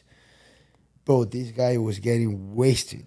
Every single card, yes, but bad. Not like his girlfriend was kind of carrying him. He was drunk, eating so bad. I just think when you're at that championship, when you're at that level, you cannot be that crazy. I do believe, and I like both guys, even crazy to me to say that, but I do believe the gas tank is gonna fail a little bit. I don't know why I have that thought on my mind. Yeah. And if it's 5 rounds, right? And if the gas tank fails, especially start throwing big, and Max Holloway is gonna come I just see Max Holloway outworking him. I agree. I agree. Gaethje could slow down late, but I don't think Holloway could put him away late. And I think if he's up, he could be up 3-0. I think he get hurt so much that it's possible. He got robbed a couple times. He got rocked a lot. Yeah. I do think Max has a lot of power. Even he don't see like it, but I just think Max a bigger dog than people think, you know. Now I gotta ask Moicano this since he's fighting on the card too. Justin Gaethje is on record saying to the UFC that for this pay-per-view card, UFC 300, the fight night bonuses should be raised from 50,000 to 300,000. Your thoughts, Moicano? 300,000? This motherfucker doesn't know how to the business work, my brother. Imagine if they do that raise. No, unbelievable. I would like that. But to be really honest, I'm not even counting on that money. Yeah. Because in a pay-per-view, that the first fight is former champion, 2 former champion. Pay-per-view is crazy to get a bonus. How I gonna get a bonus on that shit, my brother? No, and then you got, that pay-per-view is crazy. Yeah, I'm not even counting on the bonus right now, just on the double check. No, and then we have Charles Oliveira on the card. You have Justin Gaethje on the card. You have Max Holloway, Jamahal Hill and Pereira. So I think and like that's going to be. I even think like a guy like Diego Lopez could steal one. You know? Like just depends, dude. If Jim Miller comes out and starches Bobby Green, why you say that? No. Think about it. If you Bobby Green go out there and start Jim Miller, why did you say that? I'm just saying because Jim Miller has been on so many. He's on UFC 100, 200, 300. if he goes out and finishes Bobby Green, he's even in the discussion. But maybe Dana White gives a bonus to everybody that finished the fight. Dana does do that on exciting cards. I think that's gonna happen. Yeah, I can see that for sure. But 50K, not 300. That's what I'm talking about, bro. Yeah. We cannot be delusional about the business, my brother. You are a business owner. You know how it works. Right. If you start to pay these motherfuckers, the sky is the limit. Well, just imagine the total payroll this card has cost with all these names. Oh, but they're making crazy money. Of course. Crazy money. All right, so let's look at a little DFS here, Daily Fantasy Sports, for this fight. Max Holloway, over under half a knockout. Will he get a knockout, basically? You going over or under? Max Holloway? What that means, over and under? So under means he's not getting a knockout. Finish. Over means he is. Not getting it. No, both guys not getting knockout. So under. Under it is. All right. Let's move on to the next fight. The last one. Weili Zhang. Oh, no, that's the last one. Co-main, yeah. Yeah, co-main, which is crazy. This is the co-main. Weili Zhang versus... I always struggle with pronouncing this. Say that. What's that, Moicano? Zuni. Say that. Xiaomi. Okay. Xiaona. There we go. Say it. One more time? No, you say it. Xiaonan. You first name. You say it. Say the whole thing. Yan Shanan. Yan Shanan. Okay, I said it right. All right. Yan Shanan. Can Weili Zhang win this fight? She is minus 390 on the money line here. Your thoughts on this matchup? Yeah. I'm not too excited with that fight right now. After all these fights, I'll be honest with you. But yeah, I think Zhang Weili is going to win by whatever. We move over. I'll say, though, that at least they put all the female fights on this card. You got finishers, though, at least. You got to respect. These are two chicks that can finish. Yeah. We got to Andrade, Maria Rodriguez, same concept. You know, Holm and Kayla. This is 6 girls on the card, all that have finishing capabilities. So that is a pro here. So I got Zhang Weili. I didn't watch a lot of these fights, but Zhang Weili is a beast. The other girl is super strong too. Yeah. Good striking. I think it's going to be a good fight, but Zhang Weili by decision. After what she did against Amanda Lemos, right? I don't even know the other girl, but you can put your house and your Bitcoin on Zhang Weili. She did on Mackenzie too. Like, that was a crazy fight with Mackenzie. She put an absolute beat down on Amanda Lemos. 163 significant strikes to 24. Wow. Was a 5-round unanimous decision. That's after submitting Carla Esparza, her previous fight, and knocking out Joanna. I mean, that is an impressive 3-fight streak right there. Yep. I think she's pound for pound one of the best female fighters in MMA. I think this is her fight to lose. Now, I will say early on, I think Jan is live. Like we saw what she did in round 1 against Jessica Andrade. But Andrade just marched forward with her chin in the air. Yeah, and Weili's not going to do that. So I'm going with Weili here. I need to figure out if I want to play an exact outcome of what I like. How do you feel about the submission threat in this fight? You think that's live for her? I don't think so. Really? Yeah, I don't think so. I remember Yan Shiona when she fought Mackenzie Dern. Mackenzie got in a couple submissions attempt. I remember the arm bar. She was holding, sometimes punch with the other hand. She escaped from the back many times. She escaped from arm bar. She escaped from every position. I don't think we're gonna see a submission on this fight. Now we did see Jan get KO'd against Carla Esparza back in 2021. So I think the ground and pound is live, though, for Weili. I think if she gets top control and full mount, she can maybe get a finish there. Maybe not with the submission, but I think you either take her by decision or by knockout here would be my prediction. I don't know. All right, moving on. I just don't know. Let's move on to the main event. Yes, sir. Really, really good fight here. Great matchup. Yes. We have Jamahal Hill versus Alex Pereira.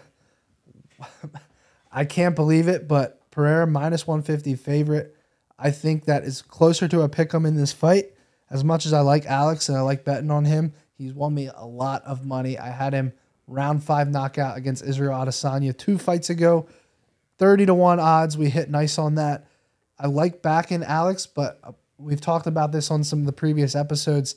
I still have my concerns that his chin will not be as good as Jamahal Hill's. So I'm a little bit torn on this fight. I haven't made a decision here, but Jamahal Hill is the bet-in underdog at plus 120. What are your thoughts? I think he's a good underdog. I think he could beat Alex Pereira. 205, 2 strikers. I think if he tries to strike against Pereira, it's going to be hard. We never seen Jamahal trying takedowns, but at the same time, there is a first time, right? So I want to ask him that if he will shoot for takedowns, but we'll see. But for me, I don't know. I think he will try to strike against Alex Pereira, and Alex Pereira is powerful, left hook. Everybody knows that, and still is a tough guy to fight, to deal with. So I'm going with Alex Pereira. Your thoughts, Gilbert? I like both guys in that fight. I think Jamahal is going to be a right hand against the left hook. That's going to be the whole fight. If Jamahal delivers that right hand, and we see like Alex Pereira struggle a little bit with the chin, you know, the guy fights the hands down like that. He's super danger, but he's freaking 2-division glory champion, 2-division UFC champion. He's still danger. I think he's going to get hit. I do think Alex is going to get hit. He's not going to be like the whole moment defending. I do believe Alex is going to get hit. If it's from that right hand, Jamahal might get a finish. But I would say I'm picking, with that being said, I'm picking Pereira by... I don't think they're going to hurt each other that much. I don't think they're going to exchange crazy. I think both are going... If Jamahal doesn't land a clean one, I think Pereira will be able to handle that chin a little bit. I think it's going to be a war. But I think no one's getting a finish, to be honest. Really? I think it's going to be that type of war that they go, but they don't brawl, but one guy get in the charge, put pressure, and then the other guy kind of comes back. At the end, they might brawl a little bit at the 4th, 5th round. But I think it's going to be a war, and I'll take Pereira by decision, a war, crazy fight. Bro, Pereira by decision probably pays really well. Let's take a look here, because I'm actually... For sure he's going to. After I was saying, when I'm saying, you guys don't see it, but when I'm speaking, Mari closed the eyes, and he's doing a little visualization, and if he likes, he say, oh, I like that. See, look at his face. Yeah, no, so because I bet on Pereira by decision against Jan Blachowicz. Now, that was a 3-rounder, and I knew Blachowicz would implement the grappling, which would keep the clock ticking, but allow Pereira to still do more overall damage. Yes. And so I cashed on that bet. It was 6-1. Guess what the odds are for this? Nearly 6-1. Pereira by points is plus 550. And you going to? Huh? Tell me. You're going to. For sure you're going. Look at him. I'm thinking about it now. I think you might have sold me there. I could see it, bro. I think if we see like Pereira just go back to kickboxing, right? Like just have the kickboxing style, move around, just try to win like on a scorecard. Because you don't want to brawl with Jamahal. No, for right? sure. And I think if he takes that approach, they won't maybe brawl. he could win a decision. I'm telling you that right now, they won't brawl. Yeah. Because they both guys respect each other. They respect each other power. They're not gonna brawl. And it's gonna be very hard to land a clean one. Eventually they will, but I think they will on the 3rd, on the 4th round. That is not that much power anymore. Then they're gonna start landing more. And I don't know. On the beginning, I was thinking Pereira by finish. Then Jamahal started going crazy. I was watching Jamahal fight and say, okay, Jamahal has a big chance. But then I just like, they're going to respect each other. They're going to kick. They're going to move. They're going to try to land the big one. I don't think they're going to overcommit on the beginning. It's a big fight. Yeah. When you also look, when some of Jamahal's fights, like the Thiago Santos fight, right? I believe he didn't finish him till round 4. He take his time too. That's one thing that Jamahal does. And the Glover fight went the distance too. And Jamahal, he has a high IQ that because he go crazy sometimes people don't understand. But if you see his record and the way he beat the guys, he's that good. And we gotta put more respect on this guy's name. Yeah.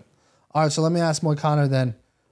The over-under of this fight is 1.5 rounds. So 7.5 minutes. You think the fight goes over 7.5 or under? I will go with Gilbert. I think that both too powerful. They will respect each other, and maybe they go into the decision. That's a good bet, right? Can you bet like the fight is going to the decision no matter who wins? Yeah, That's so the one. That's the that's the over-under 1.5 rounds. So you have to sweat for 7.5 minutes basically, and you win the over. But if you want to take the fight to go the distance, it's plus 300 to hit the scorecard. That's a good bet. Yeah. Plus 300. It's If gonna you be think- scary 25 minutes though Yeah. for sure. It's a long time, right? Yeah, it is a long time, 100%. All right, well, actually, speaking of Jamahal Hill, he just entered the waiting room. We're actually going to be bringing him onto the show live. Let's go ahead and do it. What's up, my guy? What's up? And we're introducing the guy. He's 50% of the main fight this week in UFC 300. We're talking to my guy, the former, but he never lost the title, but he's still a former champ, light heavyweight Jamahal Hill. He's in Vegas right now, I bet. How you doing, my guy? I'm good, brother. How you doing? Doing great, my guy. Doing great, man. You in Vegas already? Yeah, I'm out here already. I'm at my house out here, locked in. I'm ready to go, man. My guy. So we had a conversation here. Moicano is right here, a couple guys. And the first question, I'm going to put you on the spot right now. First question that we got, he said he's the bigger dog on his whole card. What you have to say about that? Yeah, Moicano said You said he's the bigger dog on his home court. He said. The best underdog of the card, I'd say. Yeah, Moicano said he's the best dog of the card. We want to know from you if you're the better underdog. I'm sure money. I don't know about that underdog. I'm sure money though. So if they got me as the underdog, then hell yeah, I'm the best. Yeah, I see Moicano, you pressing my boy about picking me. You know what I'm saying? Who? My boy Red TV. Who's Ray? With the heart in his head. I don't know. I don't know. You hit my boy. You press my boy. I'm not understanding. O que ele tá falando? Você tá pressionando, acho que tá me pressionando falando isso. Por quê? Não entendi.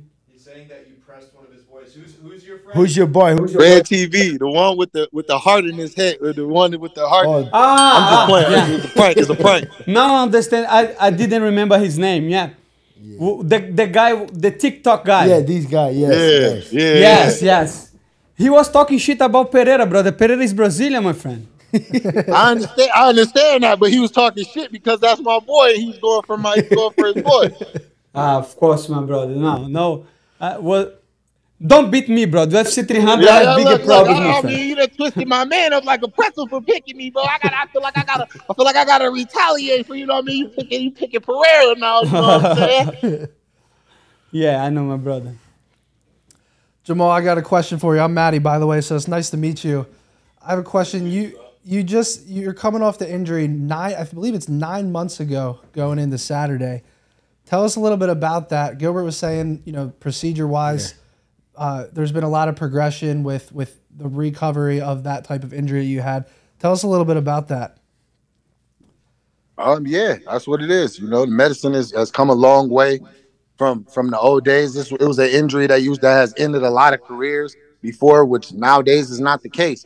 I sought out the best doctor possible, and he's had amazing results with it. It's the same doctor that Cam Akers had. Cam Akers, as you know, he tore his Achilles in training camp, and he played in the Super Bowl. So his procedure and his techniques have shown to work and held up through high impact performances. Hey, Jamahal, I have a question for you. You fought Glover on Brazil, right? You beat Glover on Brazil, and at the time, Alex Pereira was on his corner. Do you think that fight is a continuation of that, or you see it as a new fight? I'm sorry, bro. I didn't hear the last part. Do I think that what? Because pergunta pra ele se ele acha que tem alguma influência ele ter batido no Glover pra luta. Yeah, because last fight in Brazil, when you beat Glover, right? You guys kind of staring at each other. So you think that's done, or he's gonna come to avenge his guy? It's kind of like the fight's gonna keep going. You know what I mean? Like he's getting his guy back right now. What do you think? No, I don't think.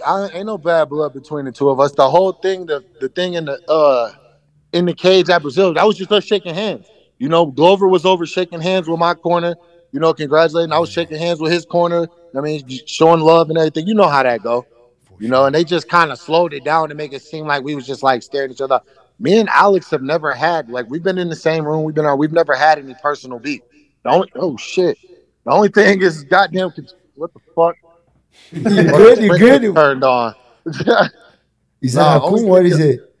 yeah, me and Alex have never had no beef. Only it's just competitive, bro. You know how it is whenever you For competing sure. against somebody. You know, you want to let them know you got that dog and how you coming. So that's basically what it is. It ain't no bad blood. Nice. I got another question for you. So you're on record saying that you're not looking to shoot takedowns in this fight. You obviously want to stand and bang with Alex, and you're very confident about him about you knocking him out. What if Alex shoots a takedown in this fight? How does it play out? You said what? I said, what if Alex is the one to shoot a takedown in this fight? How do you see it playing out? I mean, that's a possibility, bro. It's a fight, bro. I mean, I would expect him to use everything at his disposal in this game to try to get the win, which is exactly what I'm gonna do. You know, it's like I don't like. I'm coming into playing the way I fight. I fight the way I fight. You know what I'm saying? I'm not. Obviously, you make your game plans for who you fighting, but does that mean I need to stay away? Nah, bro. I got them hands like that. I've been standing up fighting for a long ass time, For sure. for a really long ass time, probably longer than he has, if not the same amount of time. He a little older than I am, you know. But I've been fighting my whole life. I've been putting people to sleep and putting people down my whole fucking life. Whether it's 1-on-6, 1-on-9, 1-on-4, like it don't matter, bro. I'm really like that. So, but you might shoot for a takedown on this fight 100% not, or you might. I don't plan on it. I don't plan on shooting no takedowns. That wasn't in my game plan when that last I checked. But at the same time, I'm a mixed martial artist and I'm well rounded. So if I a like that. takedown is there and I think it's there to get me the victory, then yeah, I take it 100%. I have a full bag. I can do everything. I like that. I like Do that. you think there is any possibility of this fight go to the decision? Depends on it depends on it. It depends. If he I don't know, bro. It's not my job to judge how many shots he can eat. It's my job to just keep feeding them to him. So if he can take it, hey, we're gonna see. I love that. Another question for you. So there's been talk about you fighting maybe even at heavyweight in the future, or even a Tom Aspinall. How do you think you match up in the heavyweight division? That was a question. That was a question I was asked. That was asked me. Somebody just asked me about it, and I think I answered it. But I mean, it's a possibility, you know. I think I match up well anyway. I'm a fighter, bro. I'm a really really good fighter, bro. I'm really good at what I do, and I understand fighting, and I believe that I'll be able to put a game plan together to be successful in whatever weight class. Yeah, I like that too. So last one for me. So people kind of going crazy if they feeling the Elias Topuria vibes and everything. So do you think you're being a little disrespected because the way I see you have a high IQ as a fighter? I saw your fight in Brazil when you beat Clover. I was able to see a lot of your fights live. I do when I watch your fights, I can see the IQ. That's the you're gonna be the first southpaw that Alex Pereira gonna fight in a while. So I know that I don't think that bothers you, but you kind of feeling a little bit disrespected. The guy talking about all your IQ and the things that's you've been saying on the fight. Yeah, 100%. I feel disrespected. I'd be lying if I didn't say I didn't feel disrespected. Just for the simple fact that just like you know what I mean, just the basic appreciation of the things that I've done in the sport. You know, even if you're not a fan of how I took my route or whatever, I still go in there and fight the For best sure. fighters in the world. You know what I mean? I put it on the line. You know, I've taken my lumps. I put my work in. Never miss weight. I always come ready, and I always show up and put on the show. And it's like I feel like not even that is being respected. You know what I mean? So it is annoying. It is annoying. People are entitled to opinion for how good I am, but I think it's still just the basic level of respect just not there.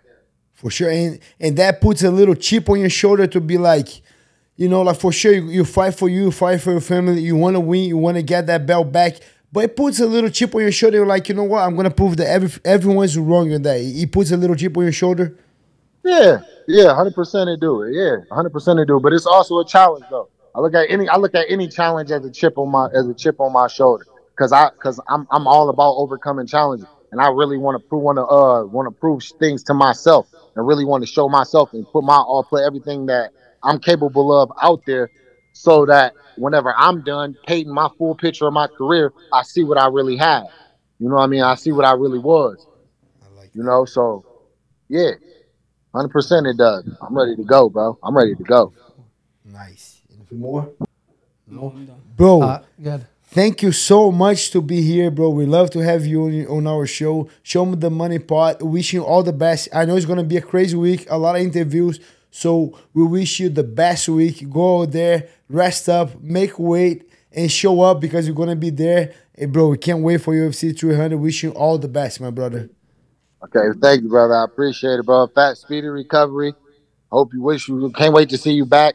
You know what I mean? You know, you the dog, bro. You the dog. Moicano, I'm Brazilian too, bro. Yes. You Brazilian, brother. So why you beat Glover on Brazil, my brother? If you're Brazilian, That's when I became Brazilian. That made me Brazilian.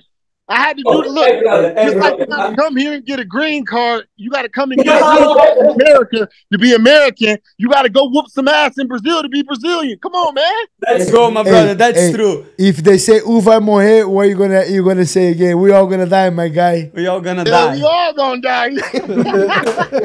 That's it, my brother. Thank you so much.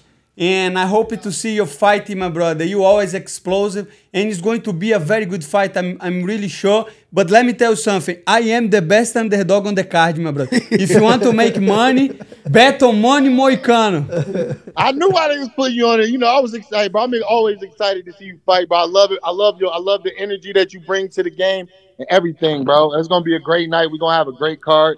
We're gonna put on a great show, bro. I'm excited, bro. Thank you so much. And huge shout out to your channel. You have a good podcast too. Yes. The War, no, it's not War Room, it's Council. War Council. War Council. Fuck, my English is terrible. War Council, my brother. But I watch you with Marvin Vettori, and every time I watch your show. So keep doing what you're doing, and I wish you luck. I'm gonna have to get you on the show. We're gonna have to come in and break down. You too, Gil. Let's Let's do it. go, I my mean, brother. let's go. Don't forget Matty. He's the money man. I'm just a gambling man, bro. I'm telling everyone right now, though. I'm going 2-leg parlay. I'm going Jamahal Hill money line and money Moicano money line. We're going to the bank with that one. Let's go.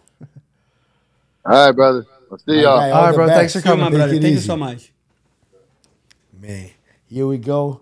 Jamahal Hill, first guest in the pod. Man, That was I a good got one. even more pumped up for this fight right Bro, now. Yeah. I have to do the money line parlay now.